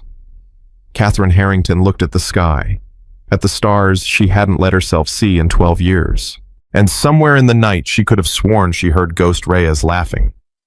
The sirens died, the lights stayed, NCIS agents swarmed the loading dock like ants on a carcass. Medical personnel rushed to the victims. Military police secured the perimeter. Someone was shouting orders. Someone else was reading Bishop his rights. Catherine stood apart from it all, watching, waiting. The adrenaline was fading, leaving behind the bone-deep exhaustion that always followed violence. Her hands were shaking. She hadn't noticed until now. Hadn't noticed the blood on her knuckles or the torn skin across her forearm or the way her left knee was screaming from a movement she didn't remember making. 54 years old, 29 years of service, and her body was finally presenting the bill. "Captain Harrington." She turned. Commander Westbrook was walking toward her, his face a mixture of relief and something else. Something that looked like awe. "James, you did it." His voice cracked. 14 people. 8 hostiles neutralized. Bishop in custody. And you're still standing. Barely. That's enough. Westbrook put his hand on her shoulder. Gentle. Careful. Like he was afraid she might shatter. That's always been enough. Catherine looked past him to where medical personnel were helping the victims into ambulances. The woman who had spoken to her, the one who had asked who she was looking back. Their eyes met across the chaos. The woman mouthed 2 words. "Thank you." Catherine nodded once, then looked away. "I need to sit down. There's a chair in the command tent, coffee, medical if you need it. Just the chair, and maybe a moment to remember how to breathe." Westbrook guided her toward the tent. His hand stayed on her shoulder the whole way. The next 6 hours were a blur of debriefings and statements and questions from people with badges and clipboards and the particular kind of intensity that came from solving a case nobody had believed was real. Catherine answered everything, gave them details, names, locations, the structure of the network as she understood it. Everything Volkov had told her before losing consciousness. She did not mention Ghost Reyes. She did not mention the promise. Some things were too sacred for official reports. At 0600, they finally let her go. Temporary quarters on base. Shower. Sleep. Check in with medical when she woke up. Catherine walked to the quarters alone. The base was quiet now, the calm after a storm that most personnel didn't even know had happened. She passed a few early risers, nodded, kept walking. Her phone buzzed. Chen. "Ma'am, are you okay?" Define okay. "Alive, functional, not bleeding out in a ditch somewhere." "Then yes, I'm okay." Catherine unlocked the door to her quarters. Small room, single bed, exactly what she needed. "Where are you?" "Outside the medical building. The victims are being processed. I wanted to make sure they were being taken care of." "And are they?" "Yes, ma'am. The woman you talked to, her name is Maria Santos. She asked about you, wanted to know if you were hurt." Catherine sat on the bed. Her body screamed with gratitude. "Tell her I'm fine. Tell her she's safe now. And tell her..." She paused, swallowed. "Tell her the person who saved her was just doing her job. Nothing special. With respect, ma'am, that's a lie. Maybe, but it's the kind of lie that helps people sleep at night." She ended the call and lay back on the bed. The ceiling stared down at her. White, blank, empty. Like her mind should have been. Instead, it was full of faces. Bishop's face twisted with pain and betrayal. Volkov's face pale with fear. The faces of the 8 men she'd put down with her bare hands. And Ghost's face. Always Ghost's face. "I did it, Danny." The words came out as a whisper. "Made it count. Finally. After all these years." The tears started then. Silent. Uncontrolled. The kind of tears that came when the body finally released what the mind had been holding for too long. Catherine Harrington cried for the first time in 12 years, and when she was done, she slept. The knock came at 1400. Catherine was already awake, had been for an hour, staring at the ceiling, trying to remember how to be a person instead of a weapon.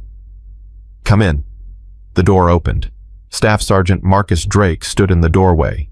He looked different, smaller somehow. The rage that had defined him was gone. replaced by something more complicated: shame, confusion, the particular expression of a man who had just realized he had been profoundly wrong about almost everything. Staff Sergeant. Captain, Drake hesitated. Chen told me about everything, about who you are, what you did last night. Chen talks too much. Maybe. Drake stepped inside, closed the door behind him. But I needed to hear it, needed to understand why He stopped, started again. Why I was such an ass to you. Catherine sat up, swung her legs over the side of the bed. Her body protested every movement, but she ignored it. You were threatened. I represented something that challenged your understanding of how the world works. It's not an excuse, but it is an explanation. It's not enough.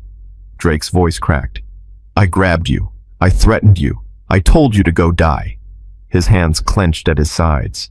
I told a Navy SEAL legend to go die, a woman who's done more for this country than I'll ever understand. You didn't know. That's not the point. Drake looked at her directly for the first time. His eyes were red. Not from drinking, from something else. The point is, it shouldn't have mattered. Whether you were a cleaning lady or a captain or anything else, you were a human being, and I treated you like you weren't.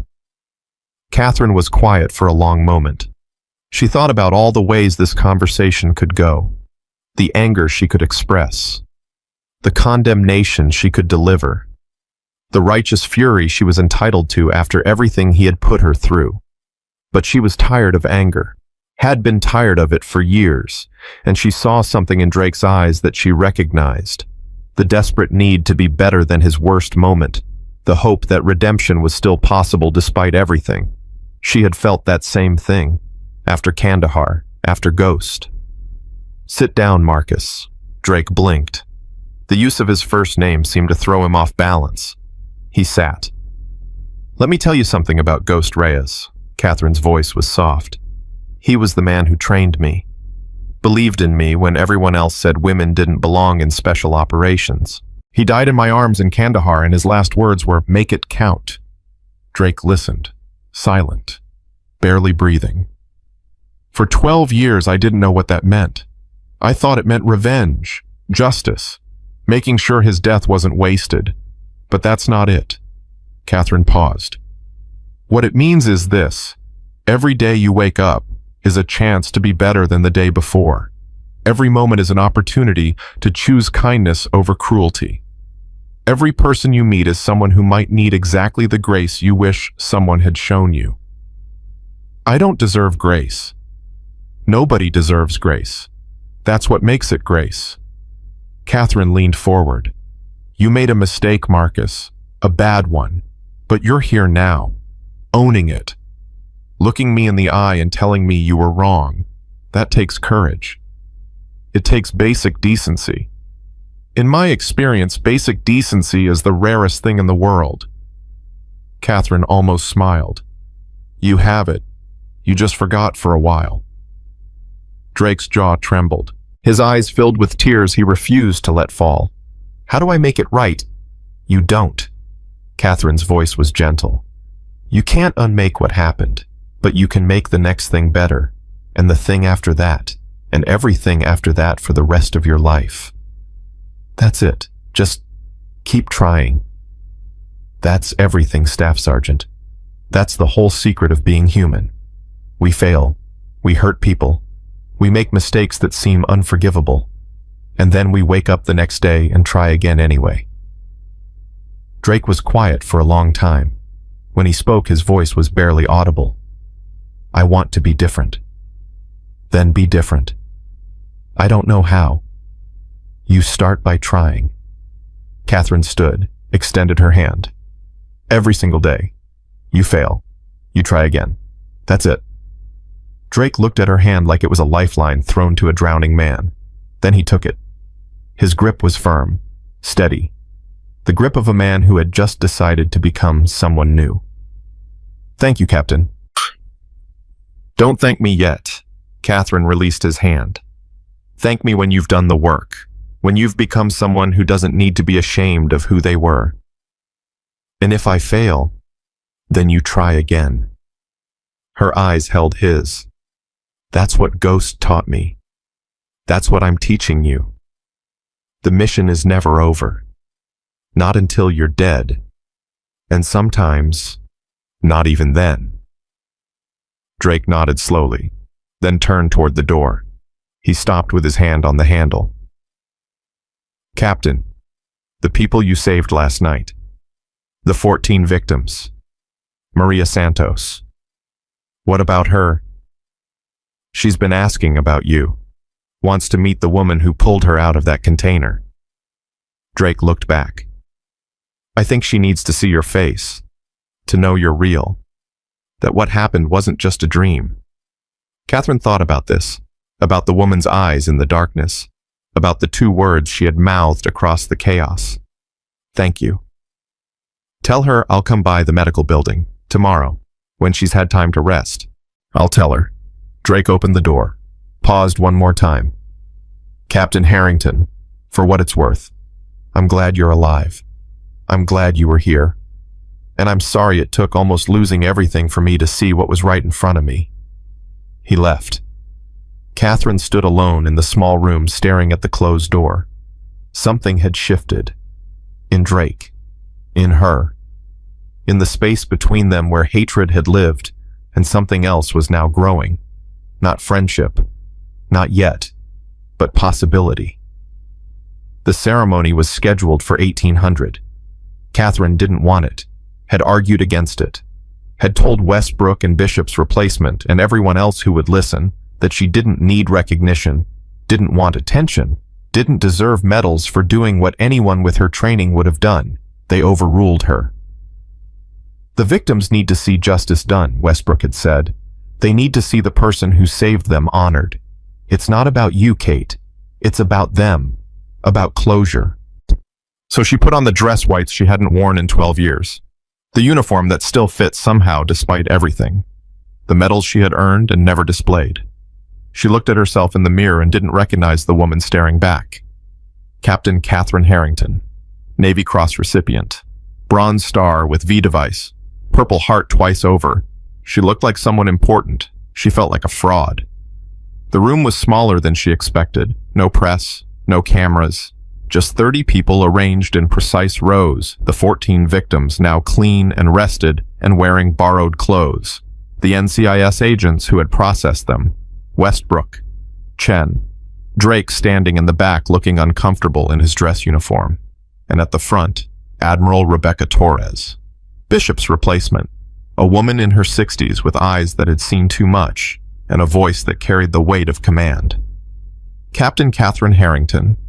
Catherine stepped forward. Her legs felt like they belonged to someone else. 29 years of service to this nation. 47 confirmed combat operations in classified theaters. Multiple wounds sustained in defense of freedom. And last night the rescue of 14 civilian hostages from a trafficking network that had corrupted the very institutions meant to protect them.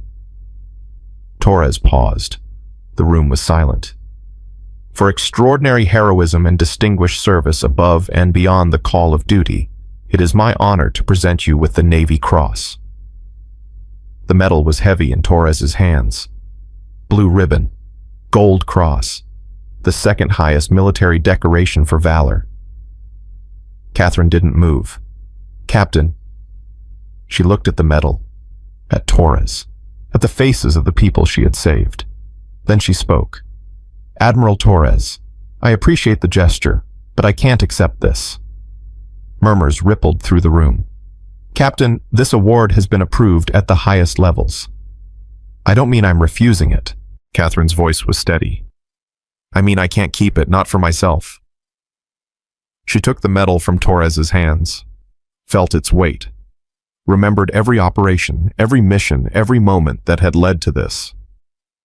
Then she walked to the back of the room, to where Chen stood, rigid with surprise. Petty Officer Chen. Catherine pressed the medal into his hands. This belongs to the future, to you, to everyone who will come after me. I'm done collecting hardware for things I did in the darkness. What matters now is what happens in the light. Chen stared at her. His mouth opened, closed, opened again. Ma'am, I can't. You can, and you will. Catherine turned to face the room. The people in this room, the survivors, the agents, the soldiers, you're the ones who matter. Not medals, not ceremonies. You. She looked at Maria Santos, the woman who had asked who she was. I told you I was just someone who made a promise. That's still true. But the promise isn't finished. It's never finished. Every day I wake up is another chance to keep it. And every one of you is part of that promise now. The room was absolutely silent. Then Maria Santos stood. She walked toward Catherine, slowly, deliberately, her eyes never leaving Catherine's face. When she was close enough to touch, she stopped. You saved my daughter. Maria's voice trembled. She's 11 years old. She was in that container with me. She saw things no child should ever see, and you pulled us out. Both of us. I was just... No. Maria grabbed Catherine's hands, held them tight. Don't. Don't say you were just doing your job. Don't say anyone would have done it. Don't minimize what you did for us. I don't know how to be anything else. Then let me show you. Maria's eyes were filling with tears. Let me show you what you are to us. You're not just a soldier. You're not just a captain. You're the reason my daughter will grow up. The reason she'll go to school and fall in love and have children of her own someday. You're the reason I get to watch all of that happen. Catherine's throat closed, her vision blurred. That's what you are, Maria continued. You're our future. You gave it back to us, and we're never going to forget. The applause started slowly. One person, then another, then the whole room. Catherine stood in the middle of it, Maria's hands still holding hers, tears streaming down her face. She had spent 29 years learning to kill. It turned out that saving lives felt different, better, like maybe Ghost had been right all along. After the ceremony, after the handshakes and the photographs and the awkward small talk that always followed emotional moments, Catherine found herself alone on the base overlook. The Pacific Ocean stretched to the horizon. The sun was setting. The sky was on fire with colors that had no names. Footsteps behind her. She didn't turn. Beautiful view. Westbrook's voice, quiet, respectful. I've seen it 1,000 times. Never really looked at it until now. He came to stand beside her. Two old warriors watching the day end. What happens next? Catherine asked. For the network, NCIS is rolling up cells across 3 continents. Bishop's cooperation, limited as it is, has given them enough to make cases against dozens of people. The whole operation is collapsing. And for the victims, Maria and her daughter are being relocated. New identities, fresh start. Same for the others who want it. Westbrook paused. You gave them their lives back, Kate. I gave them a chance. What they do with it is up to them. That's more than most people ever get. Catherine was quiet for a long moment. The sun continued its descent. I never asked you something, James. What's that? When Bishop recruited you to help me, did you know about what he really was? Westbrook's face hardened. No, I didn't know. I worked with him for 15 years, trusted him, believed in him, and he was a monster the whole time. How do you handle that? I don't. Not well, anyway. Westbrook turned to face her. But I remind myself that his evil doesn't negate my service. The good I did was still good, even if the man above me was corrupt. The lives I saved are still saved. Catherine nodded slowly. Is that enough? Some days. Westbrook's voice dropped. Other days I drink too much and wonder if any of it mattered. But then I remember something Ghost Reyes used to say. Catherine's heart clenched. You knew Ghost. Everyone knew Ghost. At least everyone in the community. Westbrook almost smiled. He used to say that the darkness doesn't win by making you evil. It wins by making you tired. By convincing you that nothing matters, that the fight is pointless. And what's the answer? The answer is to keep fighting anyway. Not because you're sure you'll win, but because fighting is the only thing that keeps the darkness from becoming everything. Catherine thought about this. about Ghost, about the promise, about 29 years of fighting a war that would never truly end. I'm tired, James. I know. So tired I can barely remember what it felt like to not be tired. I know that too. How do I keep going? Westbrook was quiet for a long time. When he spoke, his voice was gentle. You find something worth staying awake for, something that matters more than the exhaustion. For Ghost, it was training the next generation. For me, it's making sure his legacy survives. He looked at her. What is it for you? Catherine thought about the question, about all the possible answers. Then she thought about Chen, about his determination, his idealism, his willingness to risk everything for people he'd never met. She thought about Drake, about his shame, his desire to change, his desperate hope for redemption. She thought about Maria Santos and her 11-year-old daughter, about the future that now stretched ahead of them like an open road. Maybe, Catherine said slowly, maybe it's them, the ones who come next, the ones who need to learn what Ghost taught me. Then teach them. I don't know if I can. You already did. Westbrook gestured toward the base below. Chen is in there right now telling anyone who will listen about what you did last night, how you moved, how you thought, what you taught him just by being who you are. Drake is in the chapel, probably for the first time in years, trying to figure out how to become the man you told him he could be. Catherine stared at him. I didn't. You did. Without trying. Without realizing. That's what makes you a teacher, Kate. Not lessons and lectures. Just being yourself. Showing them what's possible. The sun touched the horizon, orange and gold and red bleeding across the water like liquid fire. Ghost would be proud of you, Westbrook said quietly. Catherine felt the tears threatening again. Fought them back. I hope so. I know so. Westbrook put his hand on her shoulder. Because I'm proud of you.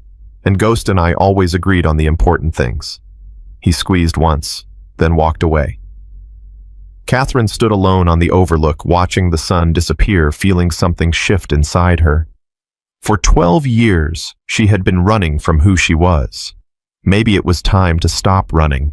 Maybe it was time to become something new. Her hand moved unconsciously to the scar below her ribs, the old wound that never quite healed. I'm still here, Danny, she whispered to the fading light. Still trying, still making it count. The stars were coming out now, thousands of them, millions, more than anyone could ever count. Catherine looked up at them and felt for the first time in years something that might have been peace. 6 months passed like water through open fingers. Catherine stood at the window of her new office watching the morning fog roll across the training grounds. 20 candidates were assembling below. The first class of the Special Warfare Legacy Program. Men and women selected for their potential, their determination, their willingness to be pushed beyond what they thought possible. They didn't know what was coming. They didn't know who was about to walk into that classroom and change everything they believed about themselves. A knock at the door. Enter. Chen stepped inside. He was different now. Harder, more focused. The 6 months since that night at the warehouse had carved away whatever softness remained, leaving behind something that looked remarkably like the operators Catherine had served with decades ago. Class is assembled, Captain. Don't call me Captain.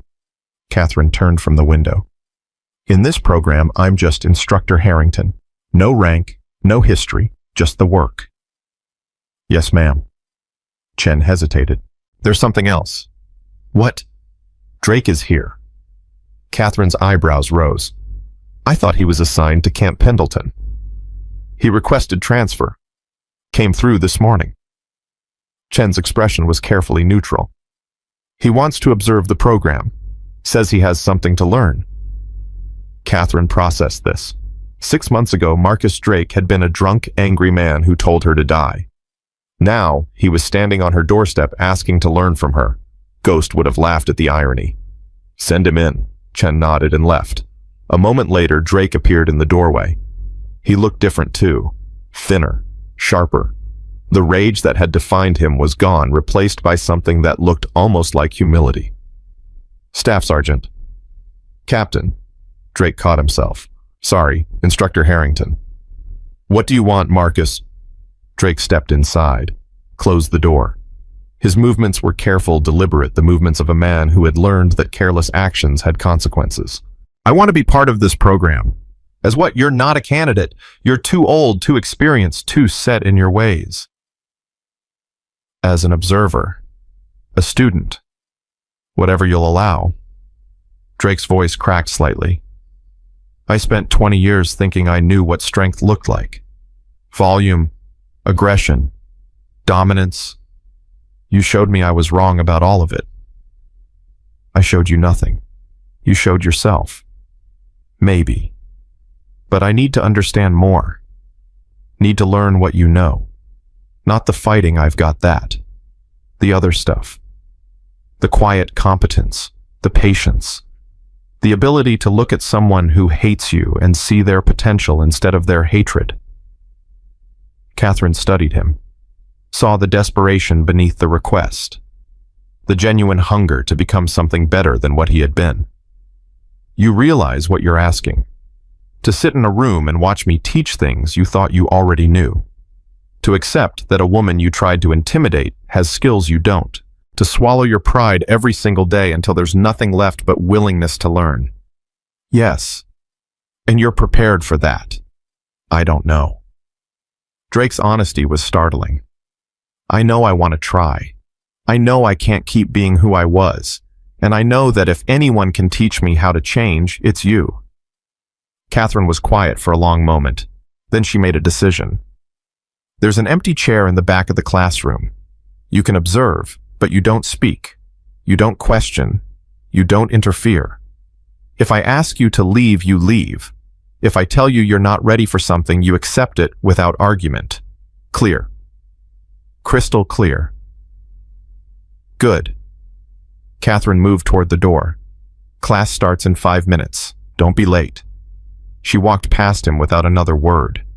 Behind her, she heard Drake exhale a long, shaky breath of relief. It wasn't forgiveness. It wasn't trust. But it was a door cracked open just enough for light to come through. The classroom was smaller than Catherine had expected. 20 chairs arranged in a semicircle. 20 faces looking up at her with expressions ranging from curiosity to skepticism to barely concealed fear. She stood at the front, silent, letting them look. Some of them shifted uncomfortably. Others tried to stare her down. One woman in the front row, Lieutenant Commander Sarah Mitchell, submarine officer, top of her class at the Naval Academy, met Catherine's gaze with calm confidence. That one would either be her best student or her biggest problem. My name is Catherine Harrington. Her voice filled the room without effort. 29 years of command presence impossible to fake. I'm not going to tell you war stories. I'm not going to pretend what I've done makes me special. She paused. Let the silence build. What makes anyone special is what you do when everything goes wrong, when the plan fails, when someone's bleeding, when you're scared and exhausted and you still have 10 kilometers to go. The candidates were absolutely still now, listening, really listening. I had a mentor, Master Chief Daniel Reyes. We called him Ghost. He died in Afghanistan in 2009. Last thing he told me was, make it count. I spent years trying to understand what that meant. Catherine's voice softened. Just slightly, just enough. Now I know. It means teaching you everything he taught me. So when you face your worst day, you have one more technique than you need. You bring everyone home. That's making it count. She looked at each face individually, memorizing them, learning them. This program isn't about making you like me. It's about making you better than me, learning from my mistakes without having to make them yourselves. Her gaze hardened. Anyone not interested in that level of honesty, there's the door. Nobody moved. Good, let's begin. The first week was brutal. Catherine pushed them harder than any of them had been pushed before. Physical conditioning that made their previous training look like vacation.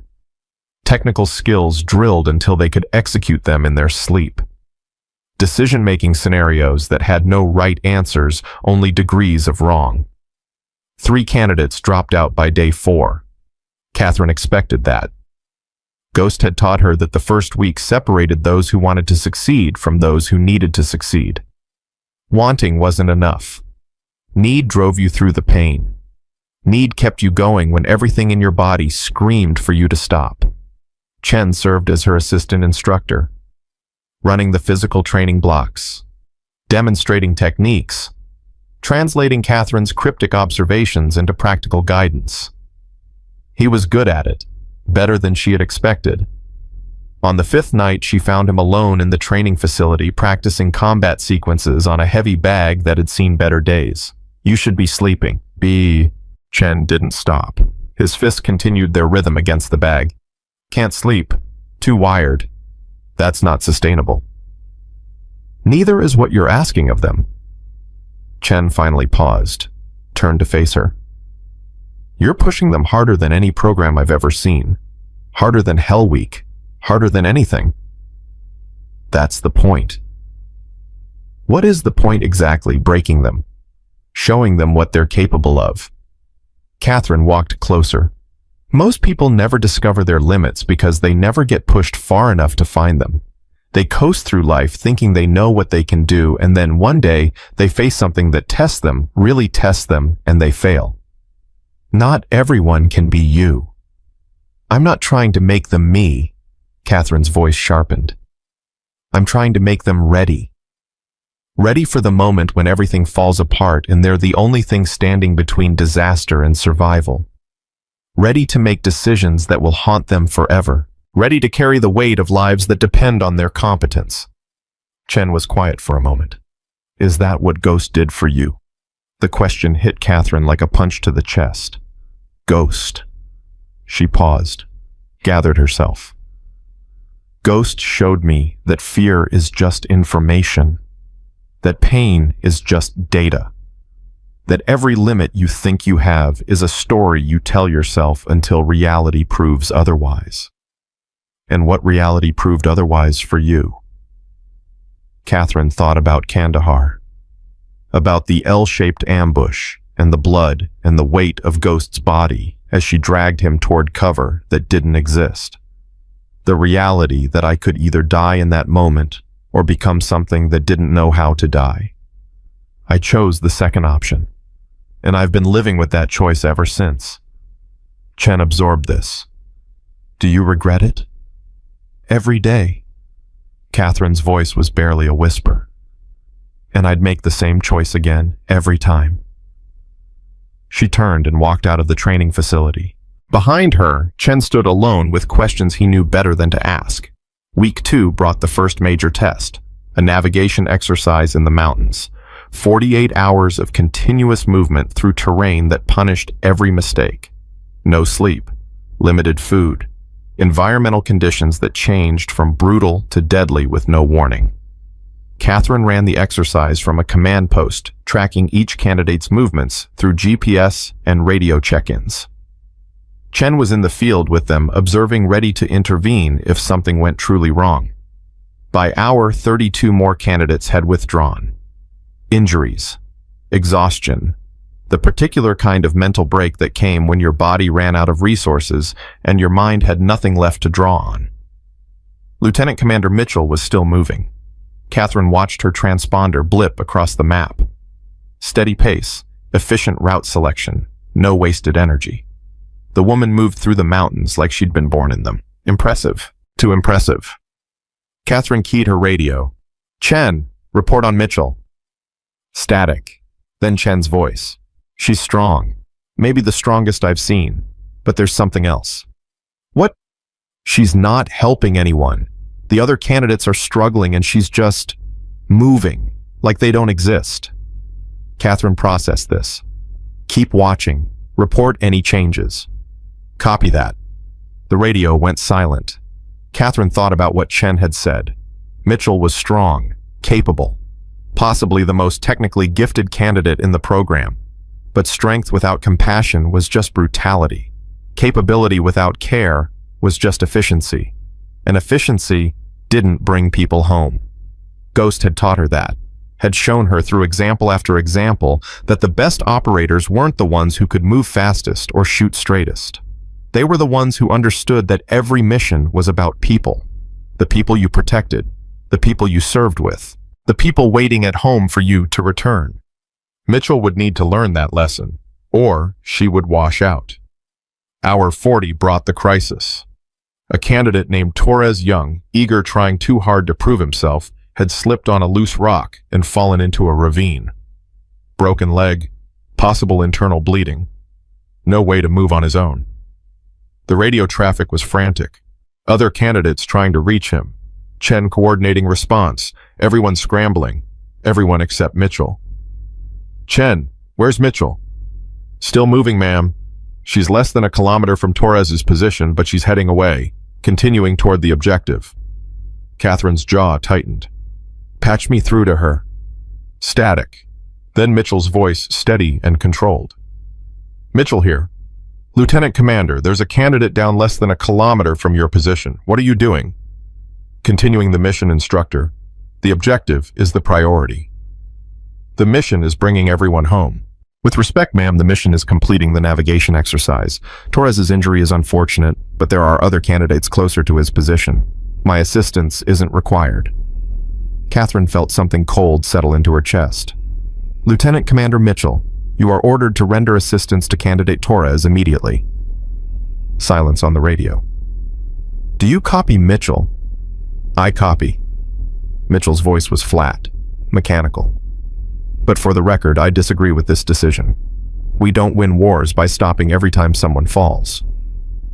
We don't win anything by leaving our people behind. Catherine's voice could have frozen steel. Move, now. The radio went dead. Catherine watched Mitchell's transponder change direction, heading toward Torres, following orders. But the damage was done. Mitchell had revealed something about herself, something that would need to be addressed, something that reminded Catherine uncomfortably of herself 30 years ago, before Ghost had taught her what really mattered. Torres was evacuated. Broken leg, 2 cracked ribs, no internal bleeding. He'd recover. He'd return to training in 8 weeks.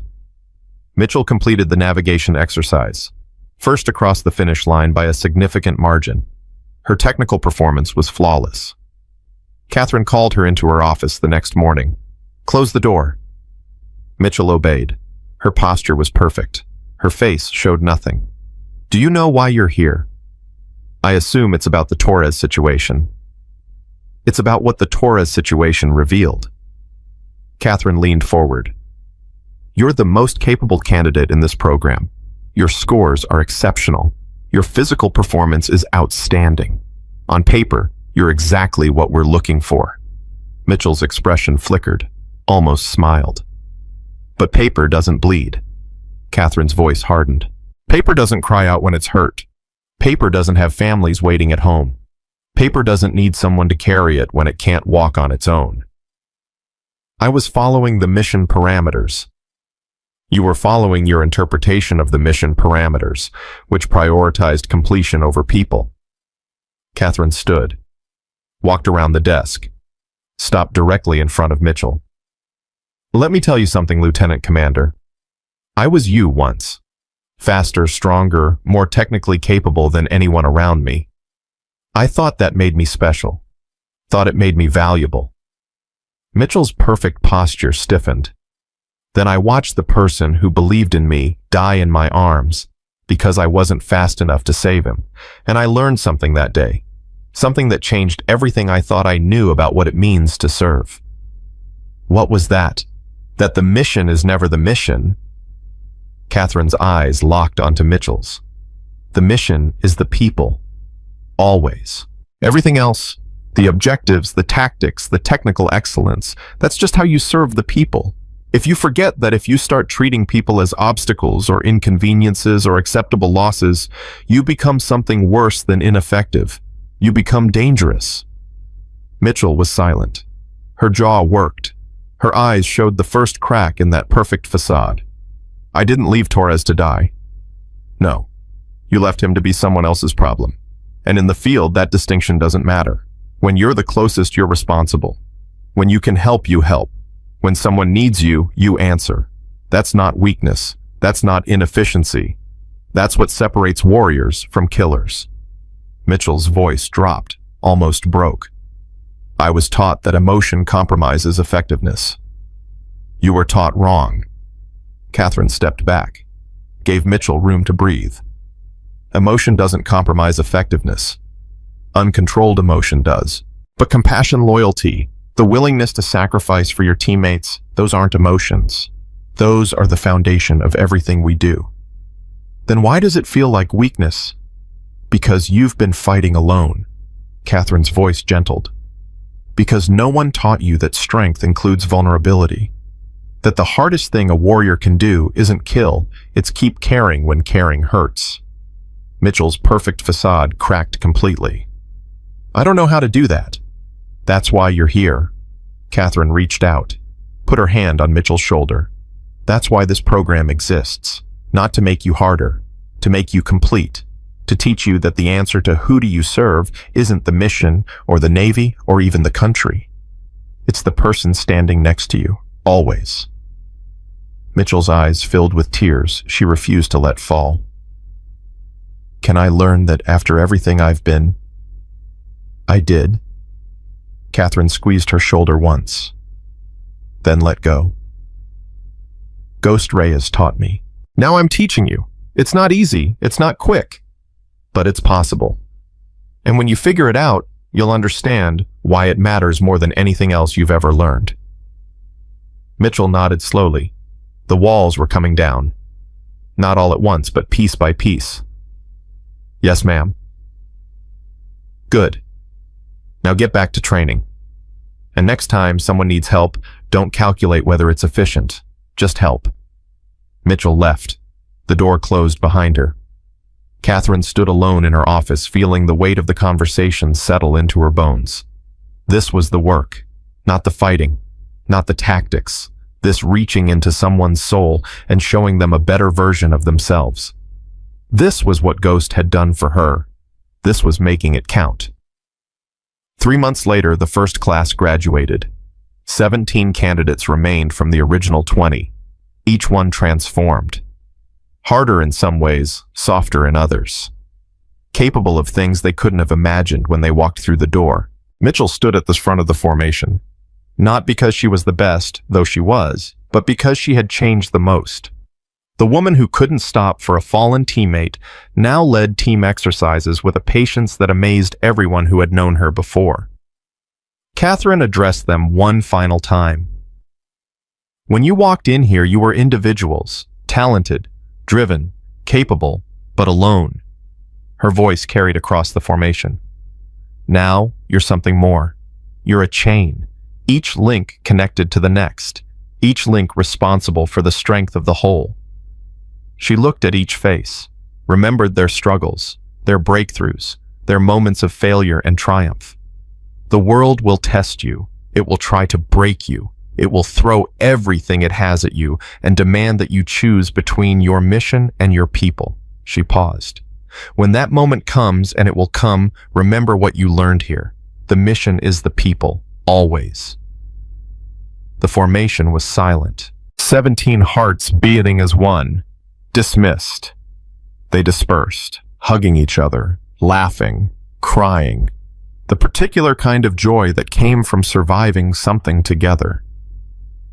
Chen found Catherine at the edge of the crowd. You did it.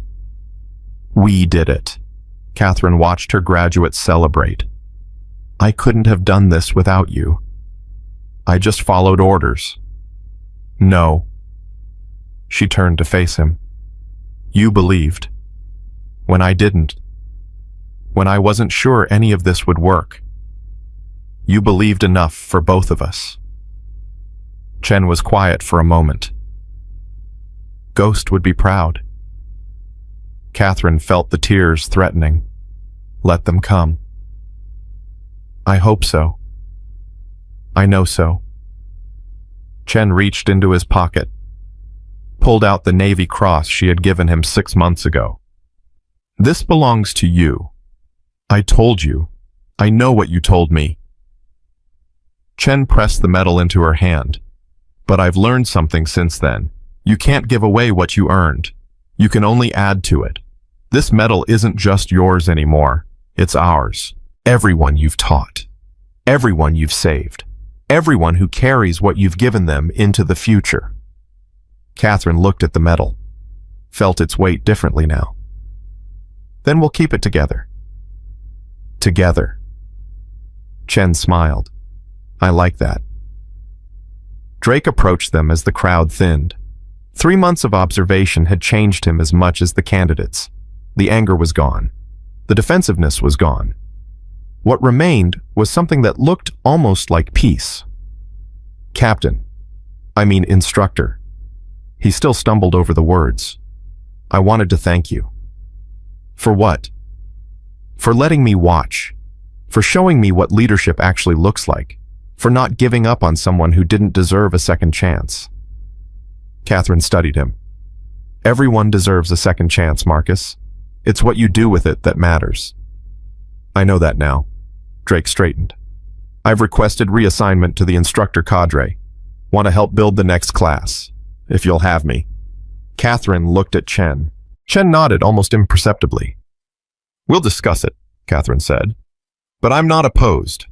Drake's face broke into a genuine smile, the first she'd ever seen from him. Thank you, ma'am. You won't regret it. He walked away with lighter steps than Catherine had ever seen him take. Chen watched him go. You trust him.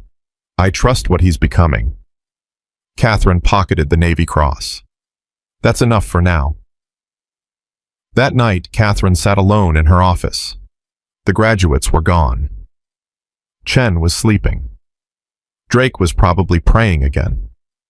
The base was quiet in that particular way that only happened after something significant ended. On her desk sat the photograph she had kept hidden for so long. Ghost Reyes and the team. Everyone alive in that moment. Half of them gone now. She picked it up, studied the faces, remembered the voices, the laughter. The way Ghost would tell terrible jokes at the worst possible moments just to keep everyone's spirits up. I did it, Danny. Her voice was barely a whisper. Built something that matters. Taught them what you taught me. Quiet professionalism. Technical excellence. Bringing everyone home. The photograph didn't answer, but Catherine could have sworn Ghost's smile seemed a little wider than before. She touched the glass, let her fingers trace the outline of his face. I'm still making it count. Every single day. Every student who walks through that door. Every life they'll save because of what they learned here. A knock at the door. Soft. Hesitant. Come in. Maria Santos stepped inside, the woman from the container, the mother whose daughter Catherine had saved. Mrs. Santos. Catherine stood. I didn't expect. How did you get on base? Commander Westbrook arranged it. I wanted to see you. To thank you properly. Maria's eyes were bright with tears. My daughter Sophia. She's starting school next week. Regular school. With other children. Something I never thought I'd see. Catherine's throat tightened. That's wonderful. It's because of you. Maria stepped closer. She asked me to give you something. She held out a piece of paper. A child's drawing. Crayon on construction paper. A woman with brown hair standing in front of a sunrise holding the hand of a smaller figure. Underneath, in shaky letters, thank you for saving us. You are my hero. Love, Sophia. Catherine took the drawing. Her hands trembled. She wanted you to know, Maria continued, that she's not scared anymore, because she knows there are people like you in the world, people who fight the monsters. Catherine couldn't speak. The tears were falling now, no way to stop them. Maria reached out, took Catherine's hand. I don't know everything you've done, everything you've lost. But I know this, whatever pain brought you here, whatever darkness you had to walk through, it led to my daughter being alive. It led to 14 families being whole again. It led to all of us having a future. I was just doing my job. No, Maria's grip tightened. You were being who you are, and who you are saved us. Never forget that. Never let anyone tell you it wasn't enough. She released Catherine's hand. Stepped back. Sophia wants to meet you someday.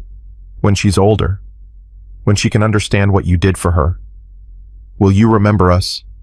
Catherine looked at the drawing, at the crude figure holding a child's hand in front of a sunrise. Always. Maria smiled, then turned and walked out.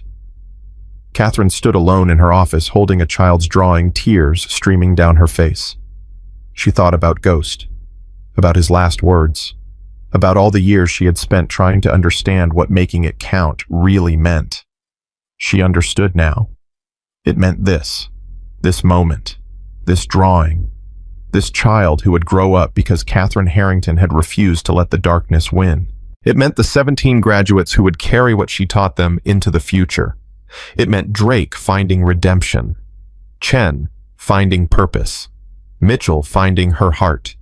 It meant that every morning when Catherine woke up, someone somewhere was alive because of choices she had made.